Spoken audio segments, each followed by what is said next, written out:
Good day, everyone, and welcome to the second USAF Higher Education Conference. The title of this conference and the theme is The Engaged University. I am Wim de Villiers. I'm the Rector and Vice-Chancellor of Stellenbosch University, and I'll be your session chair until 10:30. So please be reminded that all speaker biographies are available in the digital conference booklet to view or download from the conference landing page. So let's get started on this beautiful morning. I would like to introduce Professor Sibongile Muthwa, who is going to provide us with a welcome. She is the Vice-Chancellor of Nelson Mandela University and Chair of the University South Africa Board. She's had a very distinguished career, both in South Africa and internationally, working in development and public sector institutions and in academia. A former director of the University of Fort Hare Institute of Government, a former Director General of the Eastern Cape Provincial Government, and the former Deputy Vice-Chancellor, Institutional Support of Nelson Mandela University.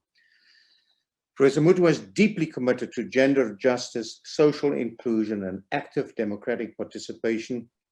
And she was the Commissioner and Deputy Chair of the Financial and Fiscal Commission until 2019. And she's the current chair of University South Africa. She's a trustee of the Brigalia Bum Development Trust. She chairs the Ministerial Task Team on Sexual Harassment and Gender-Based Violence and Harm in South African Universities, and is a member of the Human Resource Development Council of South Africa. Professor Muthwa. Thank you very much, Professor de Villiers. Good morning, ladies and gentlemen. I want to welcome, firstly, our Minister, Dr. Nzimande, the Honourable Minister of Higher Education, Science and Innovation, the Deputy Minister of the same ministry, Honourable Butima Namela, Directors General of both the Department of Higher Education and Training and Science and Innovation, and colleagues in those two departments. I would like to welcome the CEO of the Council on Higher Education, and Professor Ahmed Bawa, who is the CEO of University South Africa, and all the colleagues from USAF. Our session chair this morning, Professor de Villiers, who is the Rector and Vice-Chancellor of Stellenbosch University and the Deputy Chair of USAF. The Vice-Chancellors, all my colleagues from the 26 universities, the executive leadership and colleagues from sister institutions, CEOs and board members from the QCTO, Umalusi, the South African Qualifications Authority, and sector education training authorities.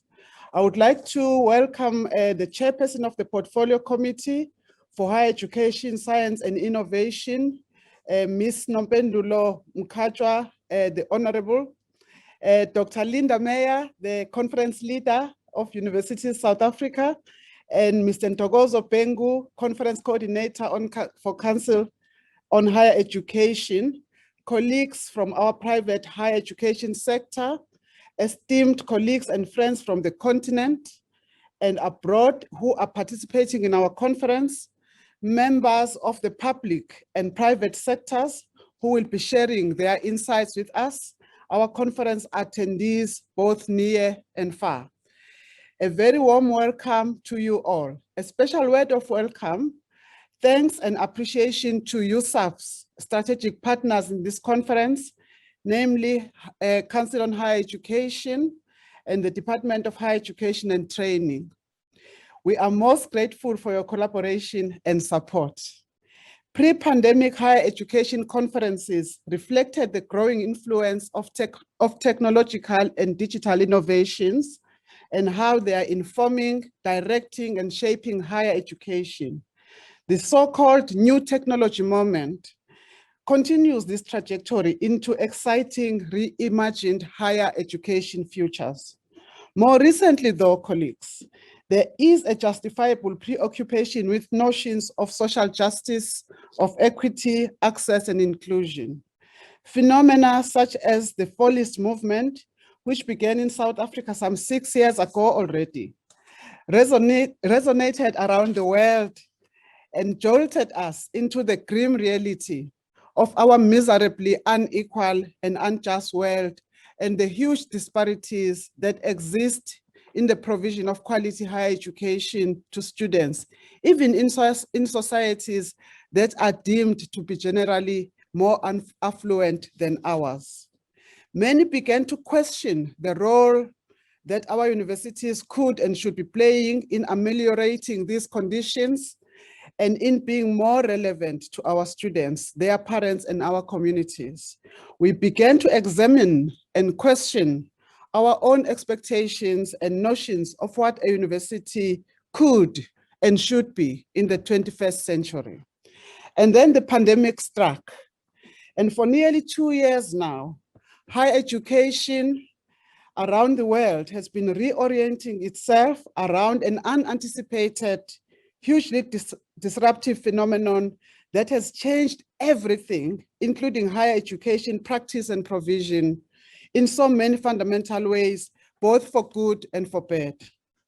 Much of this will be raised in greater detail over the next 3 days, I hope, including the welcome recentering of science and scientists as nations scrambled for responses to the pandemic and to fashion various ways to propel the world forward in what still remains uncertain times. And what the pandemic confirmed is that while technology and digitalization are now a fundamental part and practice of higher education, our concerns around issues pertaining to social justice, equity and equitable access, and human rights are paramount, and that they need to be addressed urgently and concertedly if we are to fulfill our collective ambition as the sector of provisioning the provision of education as the public good and the human right. This conference, therefore, colleagues, finds us slowly re-emerging into a global higher education context that is more profoundly unequal than ever before, and where the role, the value, and purpose of universities in society is under intense scrutiny, where we are asking, what is the role of the university in society? Who owns the university? How legitimate it is? How must we signal that legitimacy? Who are its stakeholders? What is the nature and span of our engagement as a university? In short, what is the university for? This is a question that has been posed eloquently by Chris Brink in his seminal work, The Soul of the University. It is excitingly provocative, therefore, that USAF and our collaborators have had the foresight and courage to probe the essence of the engaged university as a theme. The question opens a space to reignite debates and engagements across a variety of disciplines and constituencies, and towards the kind of relevance and impact which we all seek, but that remains elusive within the ideological confines and limitations of a traditional university, with which we collude as we strain to subvert. And if there had ever been any doubt that this is an inspired decision to choose this theme, I am so very proud to let all of you know that this is the largest higher education conference that we have ever hosted in South Africa. Our program is a showcase of the diversity in geolocation and disciplinary interest of the 146 participants of this conference, and the current enrollment is 1,770 delegates. This demonstrates, colleagues, how appropriate and timely the theme is, not to mention the desire of academics and knowledge workers worldwide to get back to doing what they do and love best. The next 3 days is also a reflection for us of how we can strengthen our connectivity and overcome limitations of locations and distance in ways and with magnitude we did not consider possible before the pandemic. We need to engage deeply with the embeddedness and convergence of the university with society. Of course, through the prism of our scholarly missions as a university. I hope we will use the conference as a platform to disrupt our traditional frames of being and doing as the academy, while we engage courageously to open new avenues of fresh lines of thinking on the engaged university across our disciplines. This, of course, Program Director, requires humility and commitment to the fundamental purpose of the Knowledge Project as an emancipatory enterprise, whose own impact lies in its struggle for self-understanding. I thank you all for being so willing to contribute to the conference, be it as a panelist, a presenter, or an attendee. Colleagues, if this conference were a metaphorical banquet, I would say to you, you should prepare yourself for a feast. On behalf of University South Africa Board and Collective, I wish you all well and look forward with great anticipation to the outcomes which will flow from the proceedings of the next 3 days. I thank you all, colleagues. Thank you very much, Professor de Villiers. Thank you very much, Professor Muthwa, for that welcome. I'd now like to introduce Professor Ahmed Bawa, who is going to do the official conference opening. Professor Bawa is a theoretical physicist, or in common parlance, a rocket scientist, and he currently holds the position of Chief Executive Officer of University South Africa. And in this capacity, he's also a member of the Board of Directors of USAF, which is the representative association of all 26 public universities of South Africa. Professor Bawa was, until April 2016, the Vice-Chancellor and Principal of the Durban University of Technology.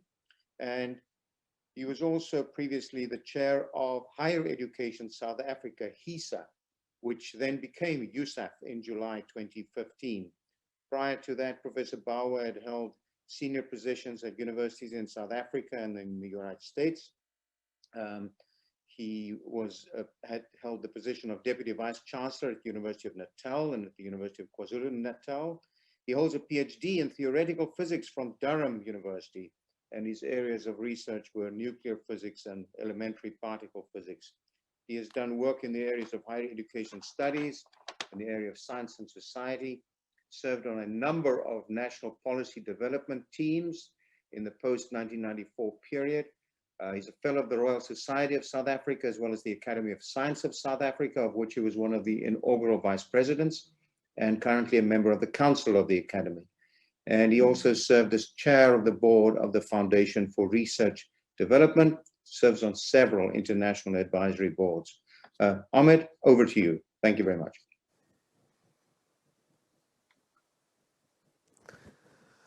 Thank you, Professor de Villiers. And I'd like to say a warm welcome to our Minister of Higher Education, Science and Innovation, Dr. Nzimande, a great friend of the higher education system, the Chair of University South Africa, Professor Muthwa. Ladies and gentlemen, it gives me great pleasure to welcome you all to the second USAF conference on higher education. And we are happily holding this one in partnership with the Council on Higher Education, something that we hope will become a new tradition. Our data indicates, as Professor Muthwa indicated, that something like 1,800 people have registered for the conference, and I would like to welcome each and every one of you. Sadly, of course, we are not able to meet on a face-to-face basis, and we will not have the privilege of being in physical proximity with each other and to share ideas over tea and coffee and so on. We agonize a lot about the theme for this conference. The devastation wreaked by COVID-19 has changed the world. It has stretched the inequality gaps to breaking point, raising the question of social justice across all societies. Higher education institutions and systems were not left untouched and became symptomatic of these inequalities. Here in South Africa, These symptoms appeared in multiple forms, inequalities between students, inequalities among staff, inequalities between institutions because of the history of our higher education system, and inequalities between the different subsystems in our post-school education and training sector. And this, of course, made it much more complex to try and understand how to deal with the challenges of COVID-19. The only way we were able to complete the academic year in 2020 was to understand the need for our universities to work together as a sector, not a simple challenge to overcome, together with the TVT college sector, and to work concretely and effectively with government, with the Council on Higher Education and Training, with the CSIR, with the National Research Foundation, with the National Students Financial Aid Scheme, with TENET, the Tertiary Education and Research Network of South Africa, the South African Union of Students, together with the private higher education sector, the business community, especially in the form of the mobile network operators. So it was a kind of overall partnership that brought about this big effort to complete that 2020 academic year. The mobile network operators, by the way, were not easy to work with, and yet I think we were able to strike partnerships that were fruitful to the overall achievement of last year. We hope that this is a seed for the growth of a new culture of collaboration and partnership building, which without any doubt becomes central in building a sustainable higher education system as we head into the future. So the impact of the pandemic was clearly an important theme to consider.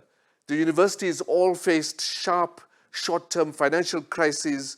The quality of education delivered and received remains an open question, and the impact of COVID-19 on staff and students has yet to be fully determined, though we are aware of the extent to which mental health challenges have risen to the fore. And sadly, hundreds of people fell to in the communities of our universities fell to the virus, and we are still counting the cost of this to the families, friends, and to our institutions, and of course to the sector as a whole. Yet, we decided not to focus just on the impact of the pandemic on the universities, even though it pushed the system to the edge of collapse. As stress tests are supposed to expose, it showed up deeply systemic challenges faced by the system, exacerbated as they were by COVID-19. The short-term financial crises turned out to be symptomatic of deep concerns over the long-term financial sustainability of our system, not just the financial sustainability, but also other forms of sustainability. The issues of mental health have been endemic in our system for many years. The device data and connectivity deficits were always there and continue to be there. The preparedness of universities to offer decent online courses was something that universities were experimenting with, but at best they offered some form of emergency remote teaching and learning. It was therefore a risk to assume that the pandemic was the great disruption. It was indeed a disruption, but so were the fees must fall and roads must fall student mobilizations of 2015 to 2017, and so are the annual challenges we face at the universities, primarily over the issues of financial aid. Perhaps most importantly, we have to understand that we are also in the throes of the great disruption of this new technology moment we are in, which came to the fore during the COVID-19. And perhaps I should also mention the great disruption of global warming and climate change and so on. And that these, of course, bring to the fore this idea that we needed to revisit the place of universities in our society. In the recent past, there were two experiences that stood out for me. On the 18th of October 2016, when 18 of our universities had been brought to a standstill by the student mobilizations, and the other 6 were on the verge of closure. Questions were being raised about whether we should shut down the system and to reopen once stability had been achieved. At this time, when the system was at a genuine inflection point, I was staggered by the fact that there was no defense of the higher education system. Not from government, not from industry and business, not from communities, not from the not-for-profit sector, not from the students, not from the alumni. What came hammering into my consciousness was, why are these universities, which are seriously social institutions, publicly owned social institutions, why was there no defense of them? Who owns these public institutions, as Professor Muthwa has put out earlier? The second experience that stood out for me was the ringing call by student leaders in 2016 for the collapsing of our universities and for their re-establishment as decolonized institutions. This also came as a wake-up call, a kind of flicking of a switch. It felt like we had just witnessed the irrevocable breakdown of the social compact that grew out of the transition in 1994 and out of the National Commission on Higher Education and the process that led to the white paper of 1997, the transformation of higher education, and the Higher Education Act of 1997. Had we just witnessed a catastrophic collapse of a powerful imagination that led to the transition in 1994? And perhaps the most important question was, has higher education been complicit in that failure? Was our stable democracy a facade of having not produced the egalitarian society we had all hoped for, we had all imagined? And what was the role of the universities in that catastrophic collapse? The key question, it seems to me then, as Professor Muthwa has explicitly stated, who owns our universities? Why is the social ownership of our universities so weak? This conference addresses one end of that question. And the question is, what are the engines that address the issue of social ownership of our higher education system? At the heart of this is the nature of the knowledge project of our higher education system, not just of our higher education system, but also of the national system of innovation. What is the knowledge project? And what is our understanding of the resonance of that knowledge project of the with the various publics of our universities? To what extent does the knowledge project of our national system of innovation resonate with the publics of our universities? Clearly, it would be hugely dangerous to shape instrumentalist imaginations of our universities, and that is not something that I advocate. Yet, any imagination of our higher education system and of the knowledge project of that higher education system must rigorously address the grand challenges we face as a society, as humanity, at the human-earth nexus, and of course of our suffocating planet. The question really is, have we spent enough time addressing what that knowledge project should be? And secondly, to what extent can that knowledge project be shaped outside of understanding the kind of nexus between universities and society? The conference comes at this theme from many angles, shaped by USAF's 5 strategy groups. Its Teaching and Learning Strategy Group, which is chaired by Dr. Sizwe Mabizela, the Vice-Chancellor at Rhodes. The Research and Innovation Strategy Group, chaired by Professor Toko Maikiso at Mpumalanga University. The Transformation Strategy Group, chaired by Professor Puleng Lenkabula at University of South Africa. The Funding Strategy Group, chaired by Professor Tawana Kupe at University of Pretoria, where we are at the moment. And the World of Work Strategy Group, which is chaired by Professor Henk de Jager and soon to be chaired by Professor Shilisi Marwala. It seems to me at least that we are, that these strategy groups really focused on the overall theme by focusing on the work that is currently being undertaken and work that is foreseen as we head towards 2022. this is an opportunity for those strategy groups to bring focus and attention to the work that they are currently involved in, and also to ensure that the efforts that were taken in providing the basis for us to arrive at a theme for this conference came from those strategy groups and the communities of practice that underpin the work of those strategy groups. I look forward to listening to all of our inputs during this conference, but in particular, I'm really looking forward to listening to two colleagues that I have deep respect for, Professor Harkavy, the founding director of the Netta Center at the University of Pennsylvania, and Hilligje, Secretary General of the IAU, the International Association of Universities. They have long been grappling with these kinds of questions, and we look forward to their international perspectives that they present. Minister Nzimande, on behalf of the board of USAF and the staff of USAF, I would like to thank you for making the time to join us today. I know just how busy you are, and thank you for making the time to be with us.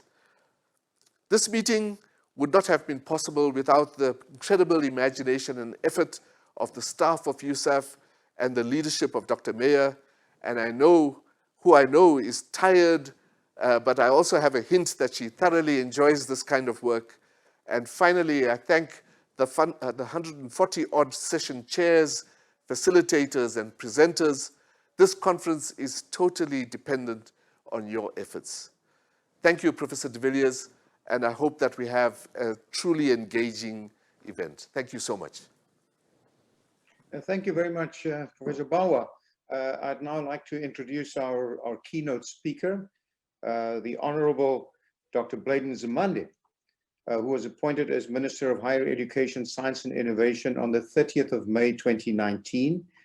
Before that, he was Minister of Transport from the 27th of February 2018 to the 25th of May 2019. And before that, the Minister of Higher Education and Training from the 26th of May 2014 until the 17th of October 2017.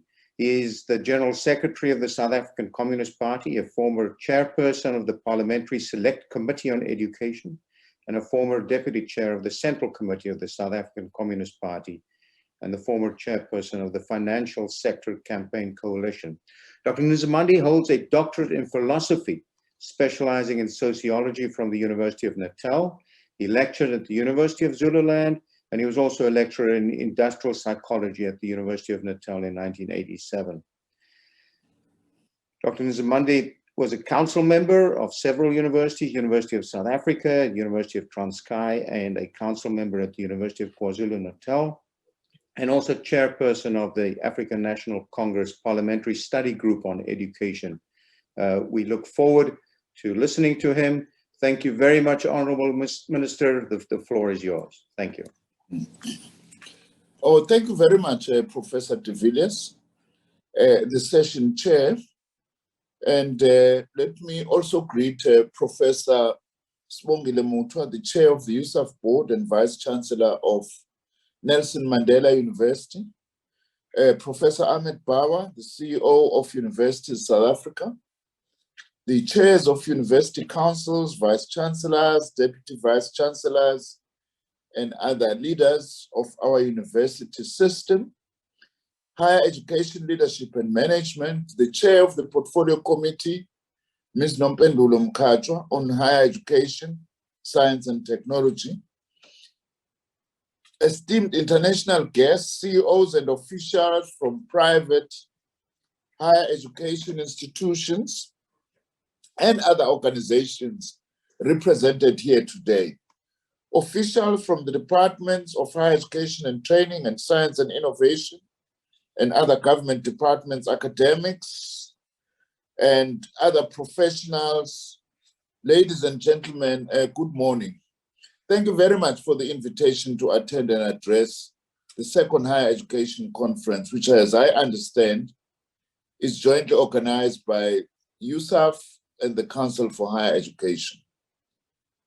And congratulations on this. This is a very important platform for the sector to engage with important issues facing it. I really do welcome this. The conference brings together a wide range of higher education stakeholders, including university leaders, academics, students, and regulators, to confer over critical issues facing higher education, including its dynamic linkages with society and the economy. We are, of course, meeting in the midst of a crippling COVID-19 pandemic that erupted in March 2020 and spread to almost all corners of the world, and in the process disrupting many aspects for much of humanity, including social, economic, and political life, including the disruption of higher education itself. Against this backdrop, your theme, the Engaged University, is both relevant and poignant to the challenges of our time. However, its significance, this theme, goes beyond and transcends pure academic interests. Our universities are a vital resource and catalyst for an inclusive economic future. Therefore, key questions about how you engage, who you engage with, on what terms, and for whose benefit are as much a concern to your internal stakeholders as it is for society and the economy. I therefore hope that the outcomes of the summit will not only be of intellectual curiosity, but also of strategic and practical consequence, including providing a framework for solving some really big and pressing problems facing our country and humanity as a whole today. On the role of universities in the economy, in recent years, the question of the role and contribution of our universities in the economy to its growth, development, and transformation, and the quest for a more equal and inclusive society has come under the spotlight. Of course, I must not be misunderstood. Universities play a much wider role in society, including cultural, social, scientific, not just about the economy. But my talk today will focus on the economy as one of the most immediate, pressing big questions and challenges. Some of the questions that have got to be answered in this regard include: how can we maximize and scale up the impact of our universities in the economy? How can we build new innovation bridges between higher education and our national system of innovation? And what can we do to promote more effective strategic partnerships between universities and the rest of the post-school education and training system? Broadly speaking, universities are engaged in the economy in at least three major and significant ways. Firstly, they are involved in the production and supply of skilled professionals and other knowledge workers to diverse public, private, and civil society markets, linking them into these labor markets in complex and dynamic ways. Yet it is important to state that we see the role of universities not simply as passively reproducing, but actively transforming existing patterns of the social reproduction of labor, and indeed, I will argue, the very nature of labor itself. Secondly, universities are also engaged in the production of knowledge, both basic and applied, mainly via research and development, often, though not always, leading to new technologies and its diffusion in society and the economy. At local, district, regional, national, and even in some instances, transnational scales. In this respect, I want to strongly argue that it is impossible to achieve an inclusive economy if knowledge and its relations of production, that is intellectual, cultural, and epistemological, are also not simultaneously transformed. Sometimes I have loudly wondered what, for instance, is my mandate as Minister of Higher Education, Science and Innovation. The one way I have defined this is that I need to be making a contribution in the transformation of relations of knowledge production in our country, and critically looking at the patriarchal, the racialized, and gendered nature of knowledge production and its relations. Now, thirdly, universities are also economic entities in their own right. They are represented in large-scale campus infrastructure and contributing in all sorts of ways, including in paying rates and local taxes, providing rentals, student digs, staff salaries and benefits, and consumables, amongst others, to their local economies in towns and cities across South Africa. As we know, there possibly would not have been a Hatfield in Pretoria without the University of Pretoria. There would be no Stellenbosch without the University of Stellenbosch. There would be no Grahamstown without Rhodes University, just to mention some of the very real connection between universities and their local economies. In this regard, university leaders can play an important role in ensuring that local communities, especially Black youth and women, are engaged in the production and supply of goods and services to our various campuses. Government recognizes the pivotal nature and role of universities as catalytic resources that must be harnessed at multiple levels and different ways of economic development, local, district, regional, and national, and even transnational. No one of these scales of engagement, in my view, is more important than others. What matters is the historical necessity of utilizing all available platforms to stimulate transformative economic activity in our country. The Department of Higher Education and Training highlights this in the white paper on post-school education and training that calls on universities to, firstly, undertake research to meet the economic and social needs of society. Secondly, build knowledge-generating partnerships with public and private enterprises and technical innovation and economic advancement that can have a major impact on the strength and effectiveness of our economy. This is from the white paper of 2013. Similarly, the Department of Science and Innovation places much premium in its white paper on science and innovation of 2019 on the need for an integrated and collaborative national system of innovation.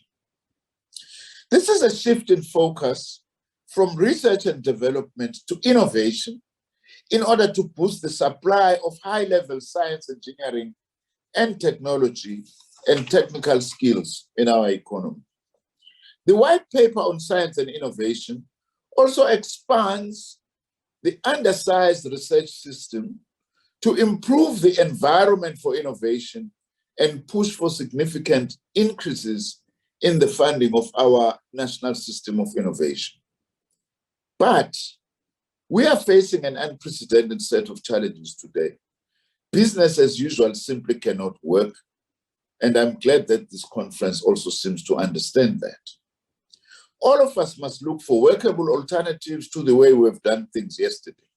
The truth is, South Africa is standing at a crossroads, and we have to self-critically reflect on how we use our resources, not simply to pat ourselves on the back.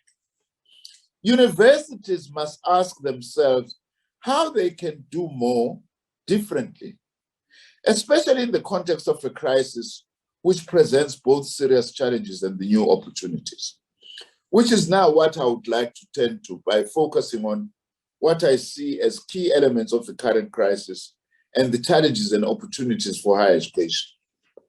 Colleagues, we are meeting at a time when the world is being battered by a series of convergent crises of neoliberal economic globalization, the crisis of ecological degradation, and what I would call the multiple crises of social reproduction. In other words, battles by communities, households, and families to make ends meet.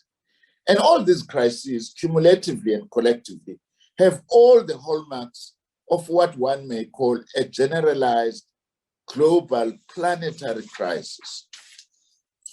The roots of the crisis, I would argue, are to be found in the most successful and simultaneously most destructive economic system in the history of modern economics, which is capitalism. Today, even some of the high priests of capitalism do concede to this reality. Despite its many stunning achievements, as Karl Marx so forcefully described in Das Kapital in 1867, the capitalist system has also presided over accumulation strategies and regimes, which over the last 250 years or so had begun to push many of the Earth's life-supporting systems to a series of tipping points. Global warming, destruction of forests to make way for mass agriculture, pollution of terrestrial ecosystems, acidification of the world's oceans, amongst others. These are big questions, by the way, that we expect our universities to grapple with, but not only to grapple with them, hopefully to help humanity find solutions to this. The latest United Nations report on global warming, for instance, concludes that we may have passed a point of no return and can no longer prevent the 1.5 degrees centigrade increase in global temperature. And all we can do now is to work towards preventing any further rise in global temperatures. This is indeed a very serious conclusion. The process of neoliberal economic globalization that was pushed relentlessly from around the end of the 1970s acted as an accelerant on a process that began long before. In fact, some leading economists are even beginning to question whether this idea of pursuit of growth at all costs has not actually led to placing the world on the tipping point that it is. These tipping points suggest, at a fundamental, I would argue, ontological level, what Marx tellingly termed a metabolic rift, a rupture in the interaction between humanity and the rest of nature, flowing the destructive forms of capitalist production, thereby threatening the life-giving systems of the earth. These are issues that we expect our universities to deal with, and also to assist those of us in government in particular to understand and deal with this better. The current planetary scale crisis is unprecedented in that it poses an existential threat not only to the future of the human species, but many other forms of life on Earth. At its core, as the International Panel on Climate Change has starkly warned, has been steadily, as I have said, rising level of global warming, climate change, unmistakably induced by human social and economic activity over the past 205 years of global industrial development. Whilst there are natural drivers of climate change, it is now widely accepted that anthropogenic or human factors are inducing rapid and very specific effects on the biophysical dynamics of the Earth. At the same time, major advances in science and technology have been transforming many aspects of the global economy and bringing with it huge disruptions in labor markets, production and consumption of goods and services across entire economies. What we today term the fourth industrial revolution is characterized by the blurring of boundaries between the physical, biological, and digital worlds, and infusing spectacular capabilities of artificial intelligence, automation, robotics, and other technologies in the process of capital accumulation. These convergent crises that I spoke about, together with disruptive effects of technological changes, are posing a multiplicity of critical challenges. Amongst the challenges, of course, is the increasingly precarious location of women in society and communities, worsening gender inequalities, reinforcing patriarchy, and the multiple crises of social reproduction, including gender-based violence, which has become endemic not only in South Africa, but in many other parts of the world. Firstly, I would like to say that insofar as the crisis and its impact is that the world's most marginalized people are being pushed further from their means of livelihood. That's one impact, including jobs, land, and assets, at the same time when we witness obscene levels of wealth accruing in the hands of a tiny minority. The second impact is that rates of change across multiple parameters, geological, climate, social, and technological, are rapidly outstripping adaptations required, and unacceptably high costs being imposed on poor and peripheral economies. The third major impact of these intersecting crises is that unless and until there is a profound transcendence of the dominant model of the basis of which much of the global economy is based, it is hard to see how we can avoid future catastrophe. By the way, the African continent is the most threatened by all these multiple crises that I've spoken about. One thing is clear, though.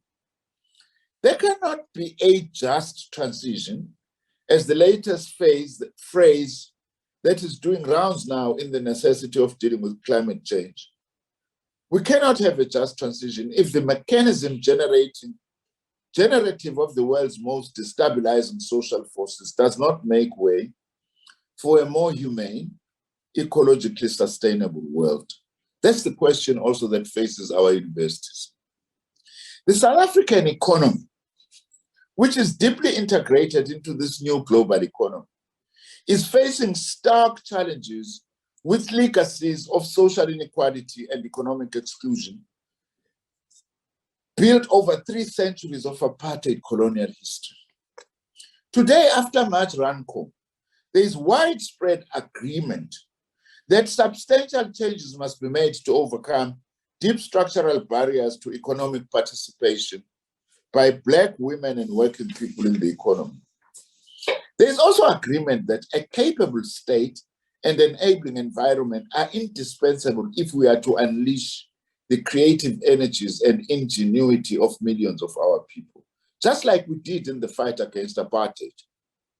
When the COVID-19 pandemic erupted, our domestic economy had already passed through 2 consecutive recessionary quarters marked by major job losses in key economic sectors, including financial and manufacturing sectors. In other words, the pandemic simply added fuel to the fire.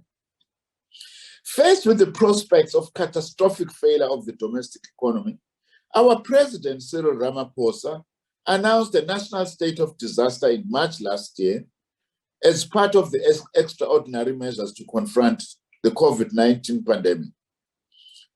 As economic conditions worsened later last year, government consulted widely and came up with what is called the Economic Reconstruction and Recovery Program. This program, as stated by the President, signals a major effort by government, and to quote the President, not merely to return our economy to where it was before the coronavirus, but to forge a new inclusive economy in a new global reality, unquote. The challenges in the South African economy have been worsened by sustained low levels of investment and growth, including a series of downgrades, including state-owned enterprises that are in a crisis. To break the stranglehold of these challenges and other economic constraints requires a plan that will help us to take advantage of the opportunities presented by the global economy that is on the mend in some respects. The thrust of the Economic Reconstruction and Recovery Program is aimed at stimulating equitable and exclusive growth along a number of interventions. I don't have time to go into detail on these, important as I think they are. That would include, for instance, the necessity for aggressive infrastructure investment, employment-oriented localization, mass public employment interventions, just to mention a few. The Ministry of Higher Education, Science and Innovation, which brings together 2 departments, the Department of Higher Education and Training and the Department of Science and Innovation, plays a crucial role with its core mandate being the provision of the requisite skills, form of knowledge, and technological innovations. Higher education, science, and innovation strategic footprint is large. Over 800 institutional entities spanning different parts of the country and operating in both public and private sectors and involving over 1.8 million students and 30,000 staff across the system. Now, the strategic capabilities of the Department of Higher Education and Training Institutions, together with that of our National System of Innovation, which includes science councils, provide us with a powerful set of resources to shift the ground around key national development goals. How can we use this vast network of institutions, human talent and resources better to lift the innovation flow to achieve economies of scale in key sectors of the economy? I think the ERRP provides us with an opportunity to test new approaches, but we invite our universities to critically engage, but also contribute to some of the very key objectives of our economic recovery and reconstruction plan. Now, on strategic considerations for enhancing the role of higher education in the economy and into the future, I would like to say that the two departments under the Ministry of Higher Education, Science and Innovation have already committed to supporting our economic recovery program in a range of ways in line with their respective mandates. The Department of Higher Education and Training, for instance, under which universities fall, will be driving 10 cross-cutting initiatives. I won't mention all of them, but this includes the necessity to provide short skills program, the necessity for workplace-based learning, the adaptation of the critical skills list, strengthening entrepreneurship development programs. I'm happy our universities are buying into this, embedding skills planning into economic planning processes. All these initiatives will be guided within the framework of the Post-School Education and Training Plan, which the ministry has released for publication in August this year.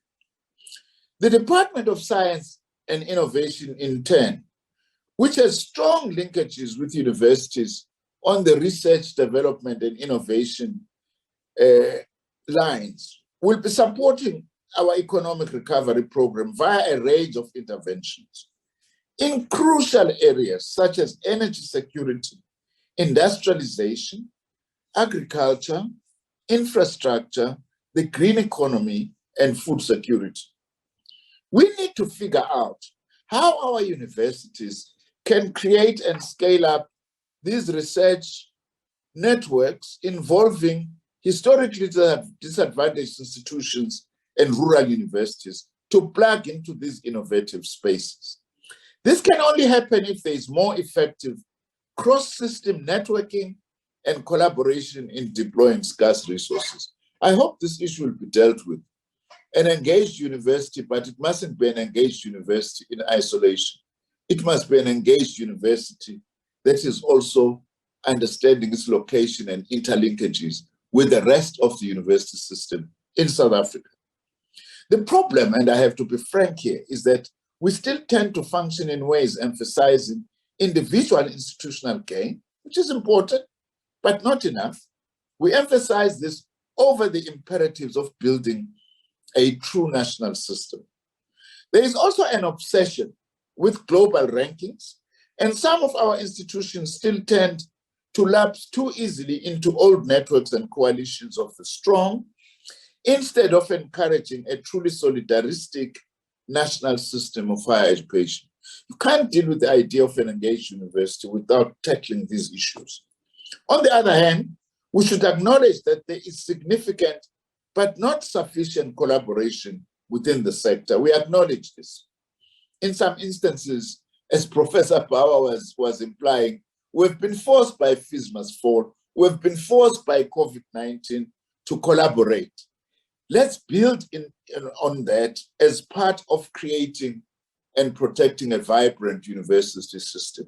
I always, by the way, remind people that what people tend to forget about the South African university system is that it is the largest public university system on the African continent, single largest. And in this day and age, when we are faced with the dangers of wholesale privatization of higher education, we must defend this public education system that we have in South Africa. As far as I know, all 26 universities work in USAF within different strategy groups and communities of practice in teaching and learning, research and development transformation. But the question is, should this not be extended outwards?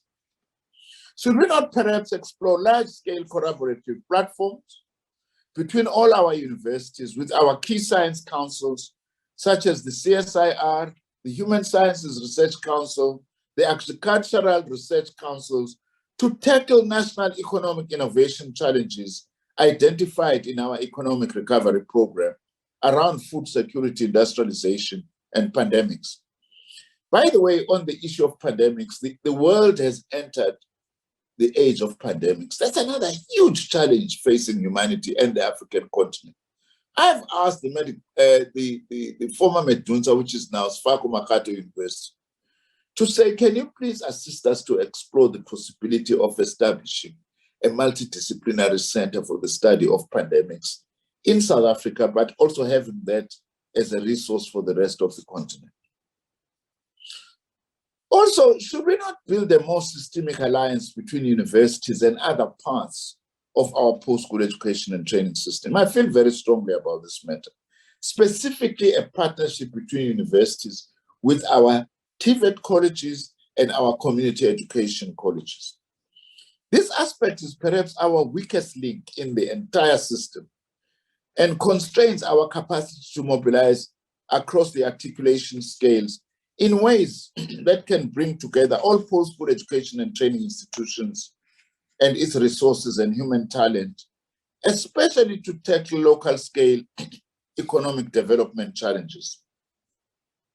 There is also a very new and innovative program that government has come up with, which is the district development model, trying to bring together national, provincial, and local government to collaborate strongly around the 44 districts in our country for development. What's the role of our universities and also in its collaboration? We are also on our part as the Department of Higher Education and Training, piloting what we call education and innovation precincts that brings together universities, campuses, TVET college campuses, schools, community education and training activities in particular localities and the private sector to actually drive education and innovation at a local level. I don't have enough time to be teasing out some of these issues that I would have liked to share with you. But the one other issue that I would like to mention relates to the fact that how do we exploit as universities this emergent new landscape in government? At least we hope that it will have an impact beyond government of higher education, bringing together higher education and science and innovation to advance our goals. For example, there is the Ministerial Task Team report on the higher education, science, technology, and innovation institutional landscape, which has recently submitted to the ministry its report, and we've been studying carefully. It makes some very radical recommendations that I would like universities to actually engage with. We'll be releasing this publicly very soon. Our country also faces a very important challenge and task. These are some of the big questions. The need to build our own sovereign capacity in the production of particularly human vaccines in the face of the devastating COVID-19 pandemic. We've been exposed on this, and we're calling upon our universities to play their role together with our Science Council to build our own sovereign capacity to produce vaccines, amongst other things, especially as the world has entered the era of pandemics. For instance, government has assigned my ministry to lead a process in conjunction with all relevant branches of the state, as well as the private sector, to build a strategically feasible level of sovereign capacity for the development of vaccines, therapeutics, diagnostic and epidemiological surveillance tools. Of course, we can't do this without also building a strong local domestic pharmaceutical industry.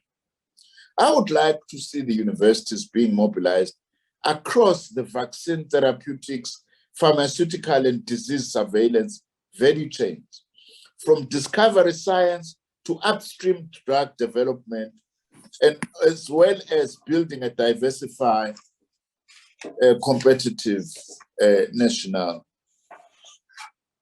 industry.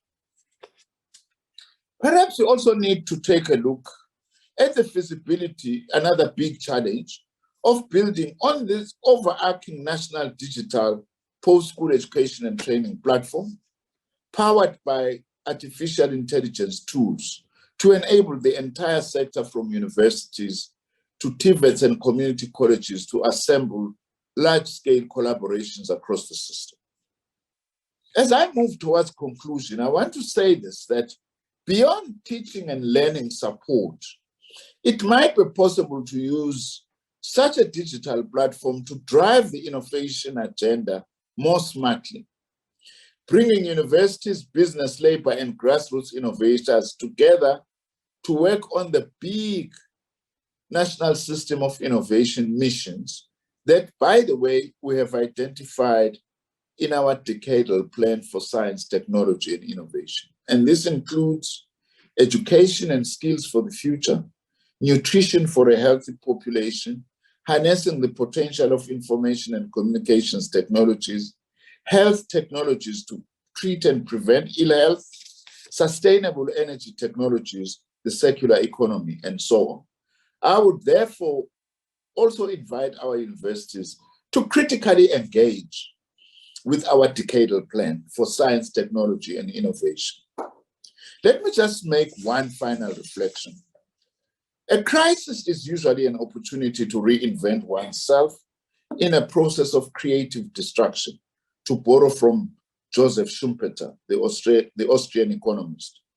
Given the devastating crisis unleashed by COVID-19, and thinking of possible unprecedented new challenges of the future technological disruption, climate change, and inequality crisis, what radical changes should we bring about in the sector to enable it to become not just sustainable for its own reproductive needs, but also for a more capable catalytic role for major breakthroughs in the economy and society? Are there parts of the system, including the way in which our 26 public universities perform their mandates, that we should rewire differently to enable it to function as a system, as I have said, rather than the sum of its parts, and leveraging such system-level capabilities to more competently deal with the big challenges? Perhaps this is a topic for debate and further dialogue. With these words, I wish to thank you and wish you well. And I'm not saying this as a ritual. I really look forward to engaging with some of the major issues that would have emerged out of this higher education conference. Thank you very much. Thank you very much, Honourable Minister. We really value your participation in this conference, and thank you very much for those remarks.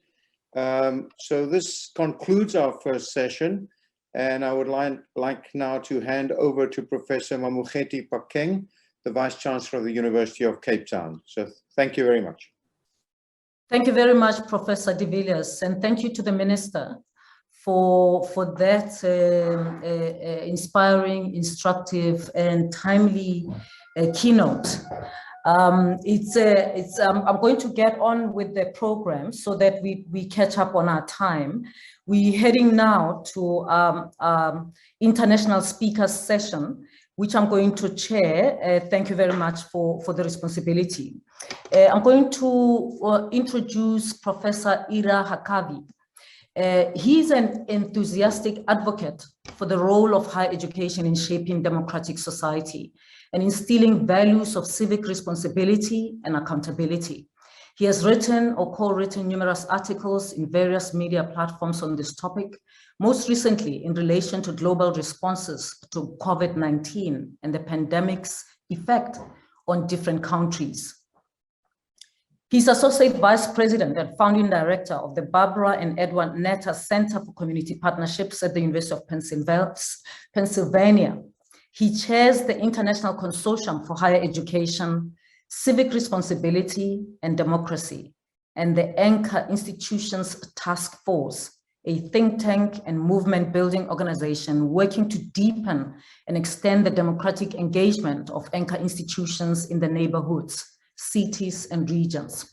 He has helped develop academically based community service courses and participatory action research projects that involve creating university community partnerships and university-assisted community schools with Penn's local community of West Philadelphia. He has received many honors and awards and written influential publications on social change. Most importantly, from an educator's point of view, he teaches history. He teaches urban studies and Africana studies, as well as in the Graduate School of Education at Penn. A primary focus of his work is the democratic and civic missions of higher education. And today, he will expand upon that topic with his address entitled The Engaged Democratic Civic University. This is a very relevant plenary talk to follow on the minister's keynote address.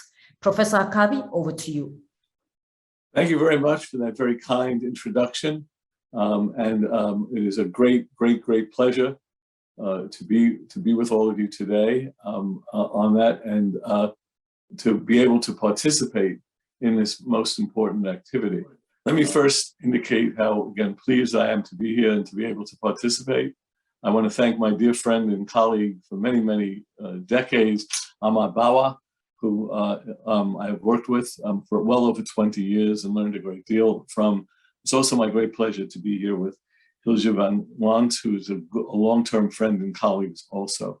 What I'd like to speak about, as indicated, is the issue of the engaged democratic civic university and its significance for our work together going forward. The issues that we in fact see with this development is that we are existing in a situation now where there are tremendous crises facing democracy. Severe crises. Crisis of the pandemic, which indicated for us the depth of existing chronic difficulties and problems in our society. And in fact, revealed how extreme they were, and in fact, exacerbated those issues. And among them are the severe and savage inequalities, the severe inequalities that exist in our societies that are increasing.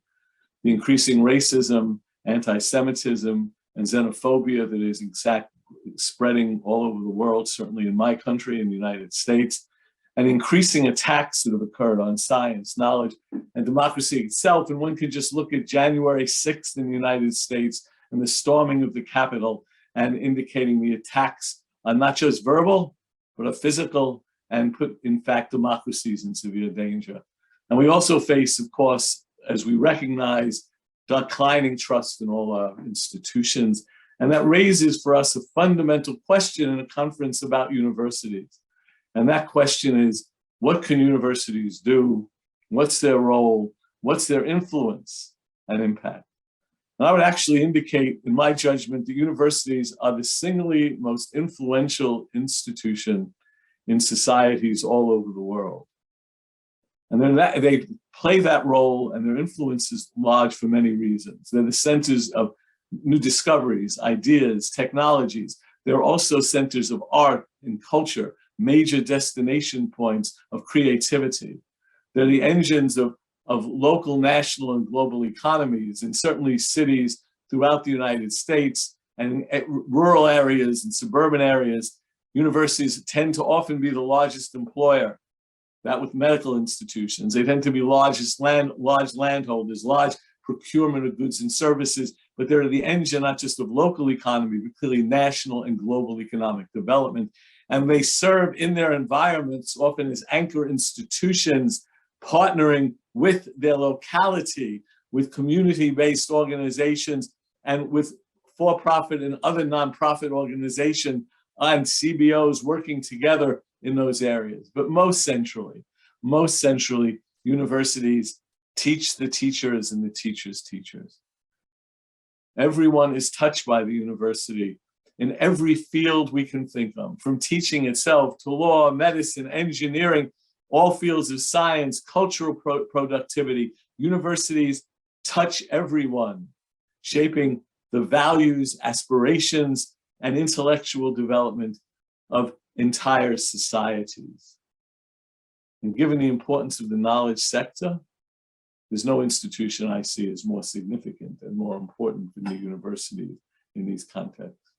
But the question that we have to ask is, because universities can influence and are influential and can play a role, is this appropriate to them as an institution to be involved in this kind of work and activity?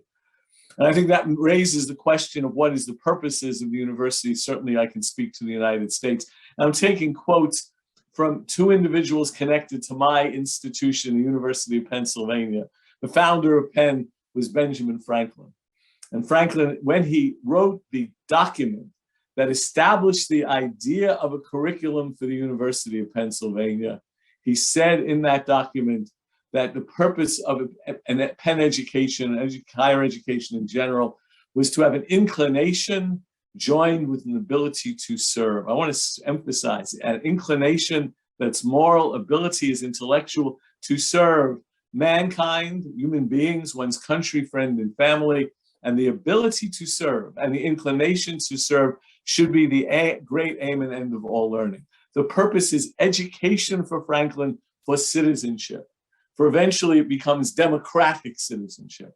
And that is, I would argue, to develop students in that regard is a primary, and in my judgment, should be the primary purpose of higher education. The other emphasis is knowledge to advance the human condition, which includes in the United States and other societies, creating genuinely participatory democratic societies.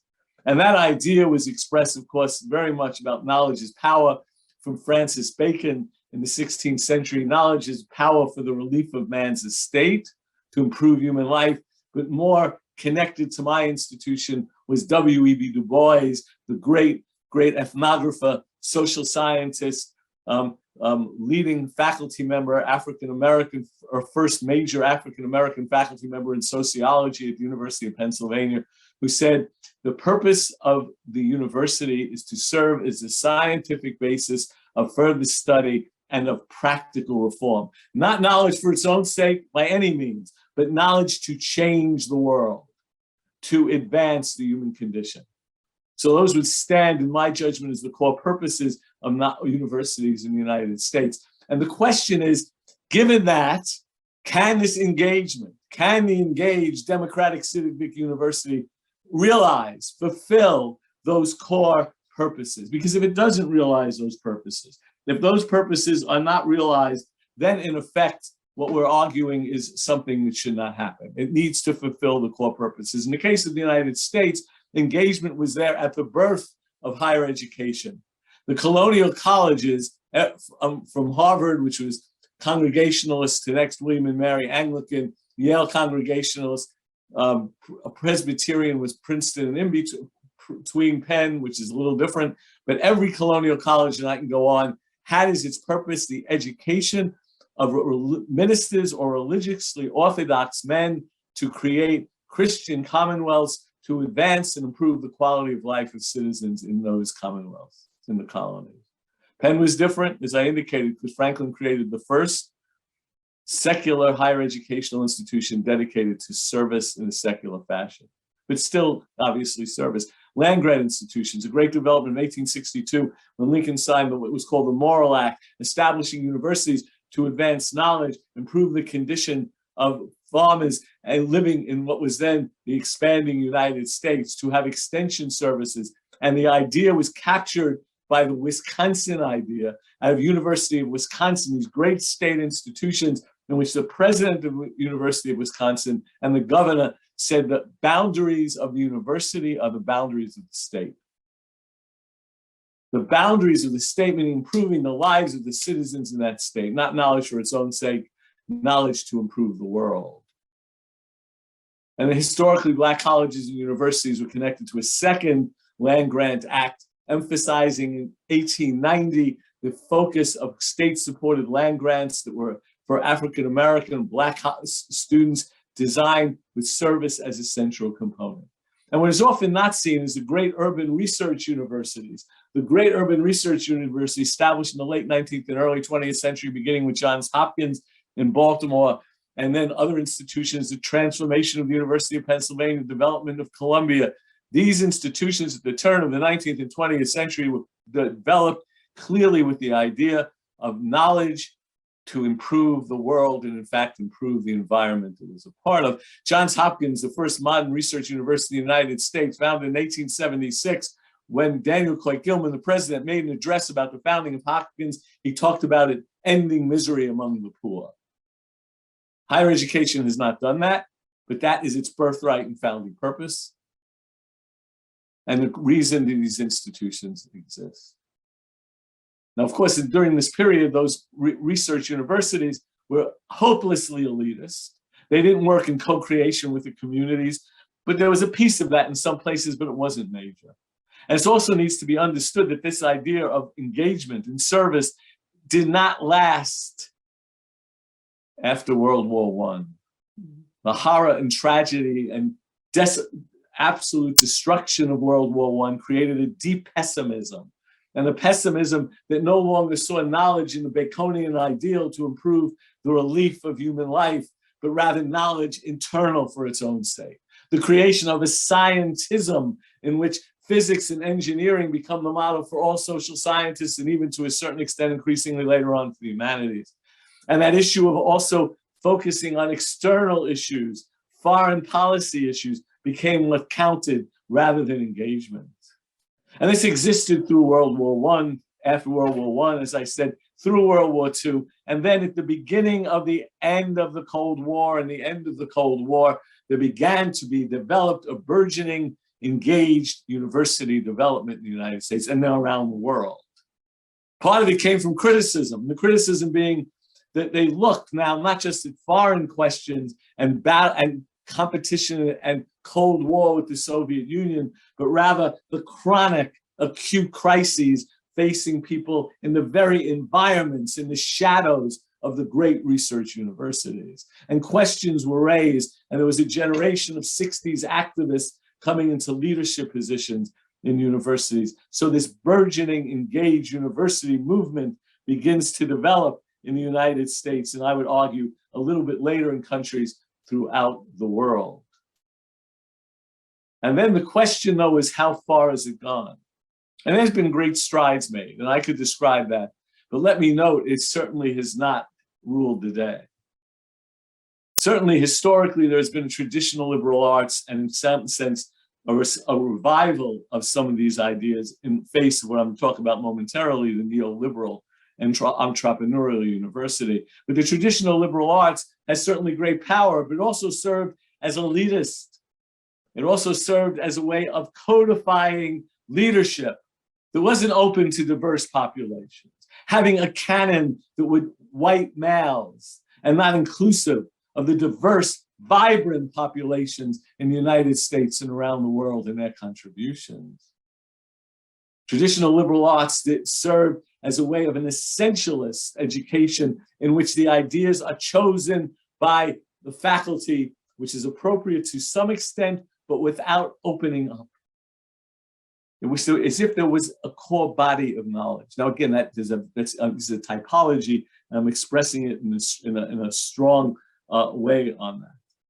But then more recently, developing from the Cold War University, which developed following World War II, they developed about 30 years ago a neoliberal entrepreneurial university, emphasizing knowledge not for the public good, no, knowledge for profit. Emphasizing the commercialization of higher education, in which there were not a community of scholars, but academic superstars, in which students were not co-producers, but in fact, customers, in which the measurement of success was in fact financial. The measure of success was connectedness not to improve the world, but for as if the exclusive purpose of higher education was in fact to be a private benefit and the securing of a job and a career. In contradistinction to that has been the development of a democratic civic university. A democratic civic university which sees as at its center the ideas of democracy across as the core purpose of the institution. It sees as a core purpose reducing substantially and eradicating, in the case of the United States, the scourge of historically based and market-based racism, dealing directly with reducing and eventually eradicating the severe inequalities. A democratic civic university sees, in fact, implementing a curriculum with the community, focusing on community problems as a text and test, a curriculum, text and test of a university itself. That is how it proceeds to improve the quality of life, particularly in its own environment. And then the issue that we face is, having said that this model now is developing, and I will make this clear, given what we have seen as a result of the pandemic, or not that we've seen, but it opened our eyes to the extreme nature of the crises being felt. And populations so deeply in situations of poverty and inequality and injustice, given that, it becomes crucial. And what creating the democratic university involves, civic university, partnerships with communities, working with them. The idea of universal problems manifested locally, which I talked about, curriculum, text, and tests being worked with the community, universal problems such as poverty, such as racism, such as poor schooling, such as inadequate housing, such as unequal healthcare. These universal problems as manifested in the community becomes the focal point of the work, manifested locally, but facing communities all over the world, and they're universal and global. And then the idea of the democratic civic university involves a focus on democratic purpose.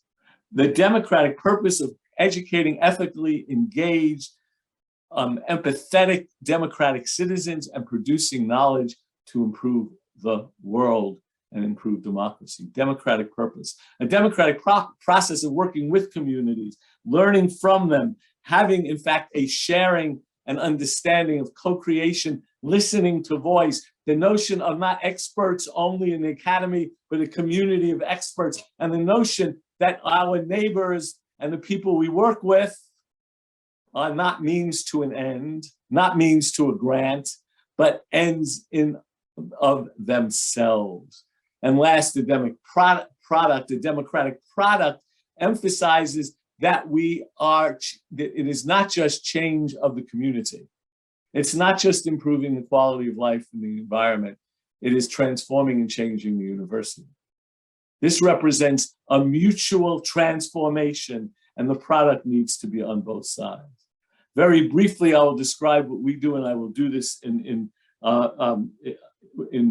summary form, but we have an approach out of my center at the university, which is a university-wide center, 3 primary foci. One is academically based community service, which is the courses that are credit-bearing, that engage students working with faculty members in, I think, 11 of Penn's 12 schools, in over about 30 departments and programs, working from linguistics to music to physics to philosophy with faculty members, focusing on precisely working to solve the problems of the community with the community. So that we would have a course on learning philosophy by teaching it in the community. We would have a course on improving nutrition, developing a health center with the medical school, nursing school, dental school, with the community, where physicians, nurses, social workers, dentists learn through engagement. It's the same way that students learn history and philosophy and linguistics by engagement in improving the education of schooling. So we're talking about a pre-kindergarten through higher education curriculum. And the focal point of much of our work, although we work with community-based organizations and work with communities of faith, is university-assisted community schools. That is the notion that schools are hubs of neighborhoods, open extended hours, serving the entire community, children through adults, with a curriculum that focuses on problem solving, and the university is the core partner.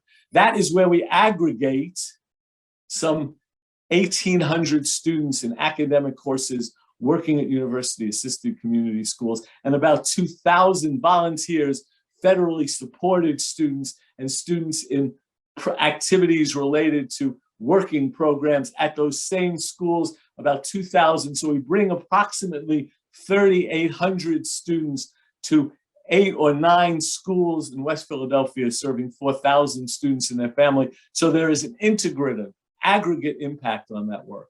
And these two approaches are part of a larger conceptualization called an anchor, democratic anchor institution.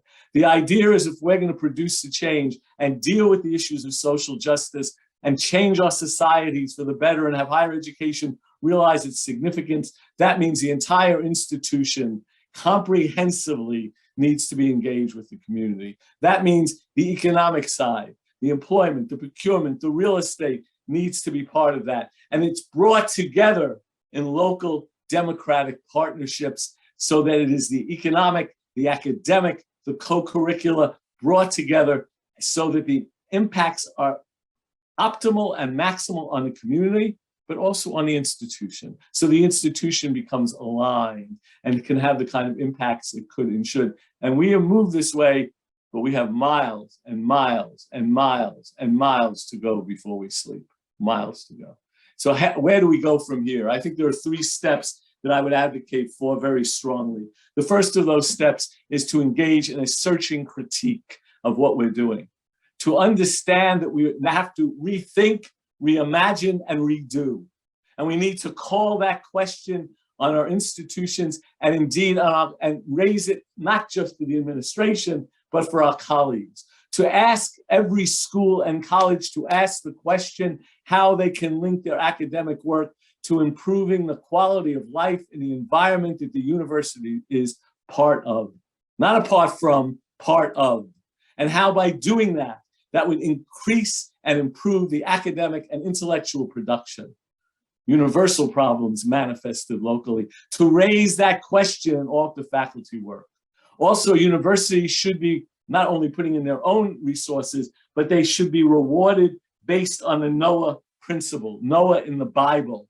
And that rewarding should be no more prizes for predicting rain, for describing problems and saying this will happen if we don't solve them. No prizes for predicting rain. Prizes only for building the arks, for being engaged, for learning from the ground, from doing and trying to produce change, not for predicting what will happen, but be engaged in real work, in implementation related to academic work to improve the setting. That's what rewards should come from government and foundations. And finally, as I'll conclude on this note, the necessity to engage in a global movement. A global movement because these are global problems, but also because we need a global movement. This is not rocket science. It's harder than rocket science.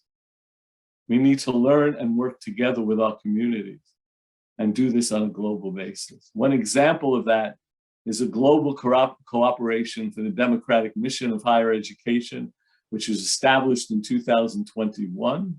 It engages the Council of Europe, all 50 or so Council of Europe countries in Europe, the International Consortium for Higher Education, Civic Responsibility and Democracy, which I actually chair, and was engaged in a partnership with the Council of Europe since 1999, engaged in research projects, in global forums, in declarations, and a series of publications and books.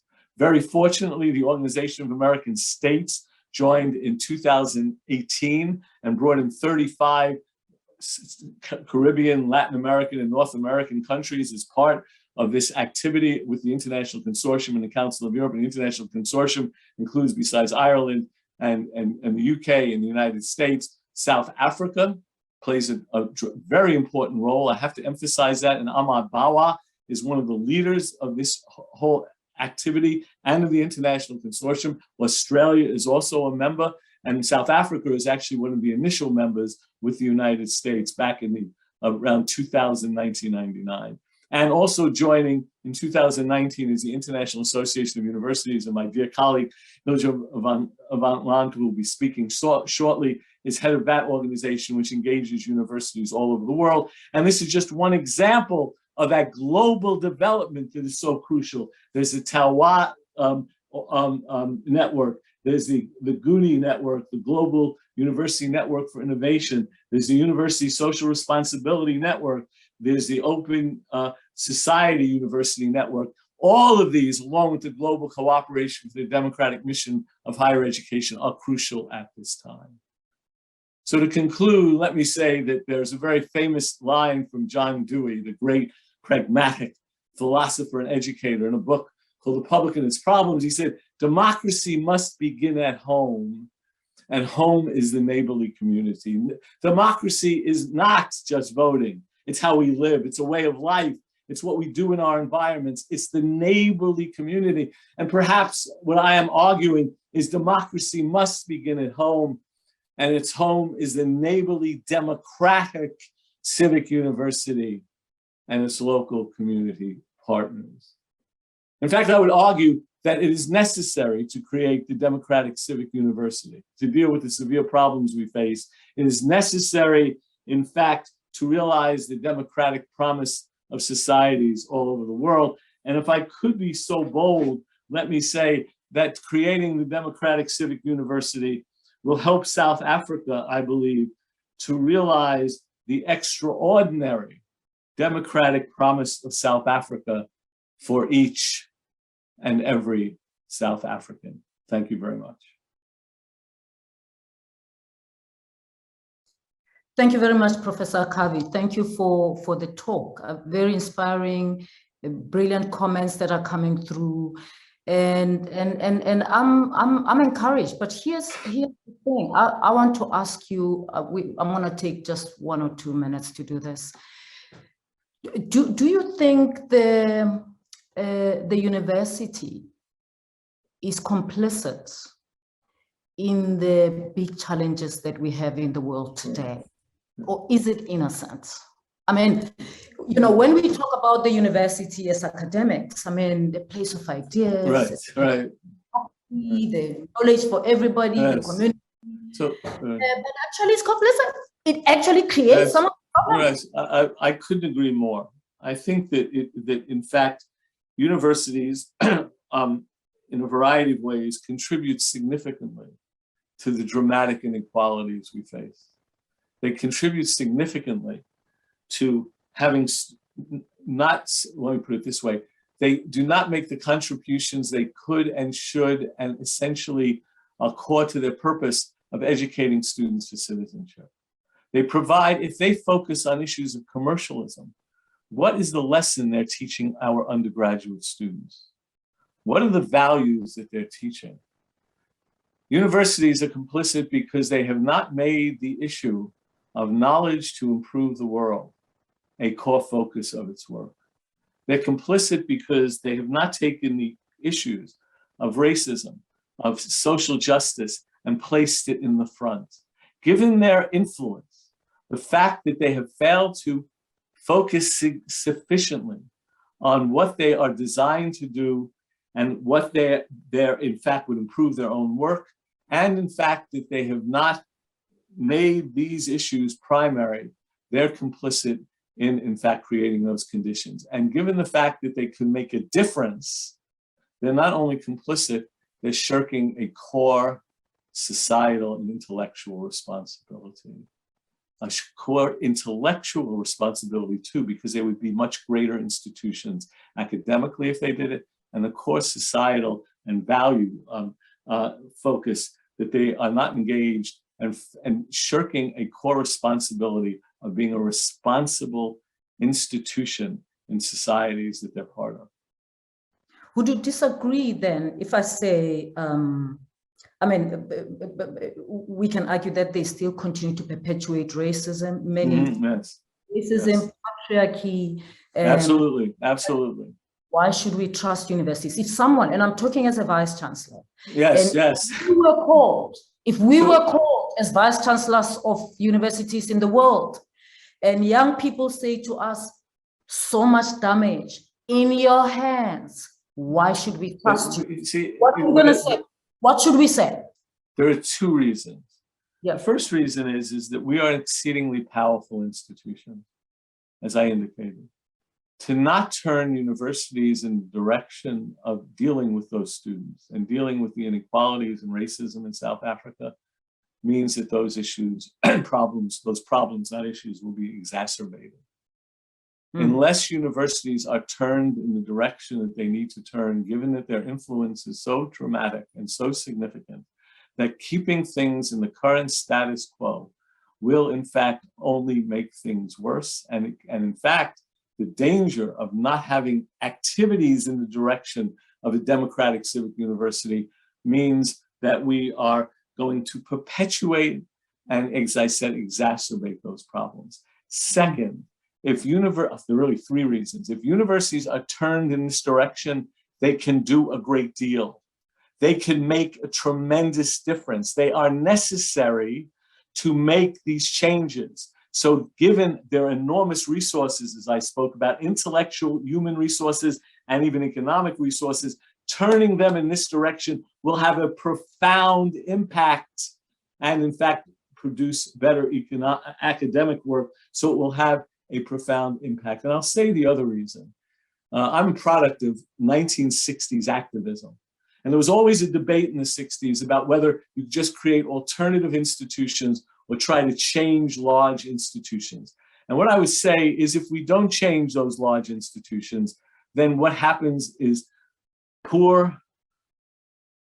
underrepresented minorities, Black, Latinx, and Native Americans in the United States, they will be faced with second-rate institutions because their main institutions in society will neglect them or treat them in detrimental ways. So it is crucial that these institutions become engaged and we provide for our entire population a first-rate education for democratic citizenship and to create the knowledge to help develop a democratic society in the democratic world. It's essential for all the students, particularly those who have been left outside. So for those three reasons, the students themselves, what we could do given our influence, and the necessity of making sure that we don't perpetuate the racism and social injustice. It is crucial that we work with vice chancellors like you to help produce change in the world, and starting with changing the universities themselves. Professor Harkavy, thank you very much. You are a very good candidate for me to have lunch with. It's a pity that we That's right. Well, eventually. But one day. I would love that. I would love to do that. And we'll look forward to the time we all can do that again. One of the best times I've ever had has been the number of trips I've had to South Africa, in which I've learned so much from colleagues in your country. So it would be my honor to visit and to meet with you and other colleagues. Thank you very much. Thank you very much for your keynote talk. Thank you. Colleagues, now I want to move on to our next plenary speaker, Dr. Hilligje van Land. Hilligje, I'm not saying your name correctly. Okay, but that's okay. My name gets pushed out all the time in South Africa and everywhere else in the world. So forgive me in advance as I do this. Professor van Land has a bird's eye view of how universities around the world are making social impact part of their mission, often by focusing creatively on the United Nations Sustainable Development Goals.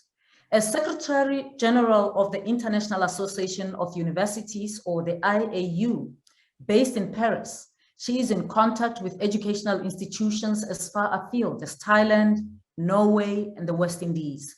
She advocates for universities to welcome new voices into institutional leadership, become more inclusive, and encourage wider participation with their communities and other partners as a way to rethink the role of higher education in the lives of people around the world. For the past 2 decades, she has fostered the key, For the past 2 decades, she has fostered the key role of higher education in societal transformation. She positioned the IAU as a partner in UNESCO's work on education for sustainable development and in the UNESCO Futures of Education initiative. She also positioned higher education as a key stakeholder for the UN Agenda 2030, transforming our world. She believes strongly in the importance of international cooperation and intercultural understanding, and has developed multilateral projects related to higher education. She holds a PhD in comparative Francophone literature, speaks 6 languages, and has published widely on higher education issues of relevance to specific geographic areas as well as globally. Her recent book is Higher Education's Response to COVID-19, which she co-edited.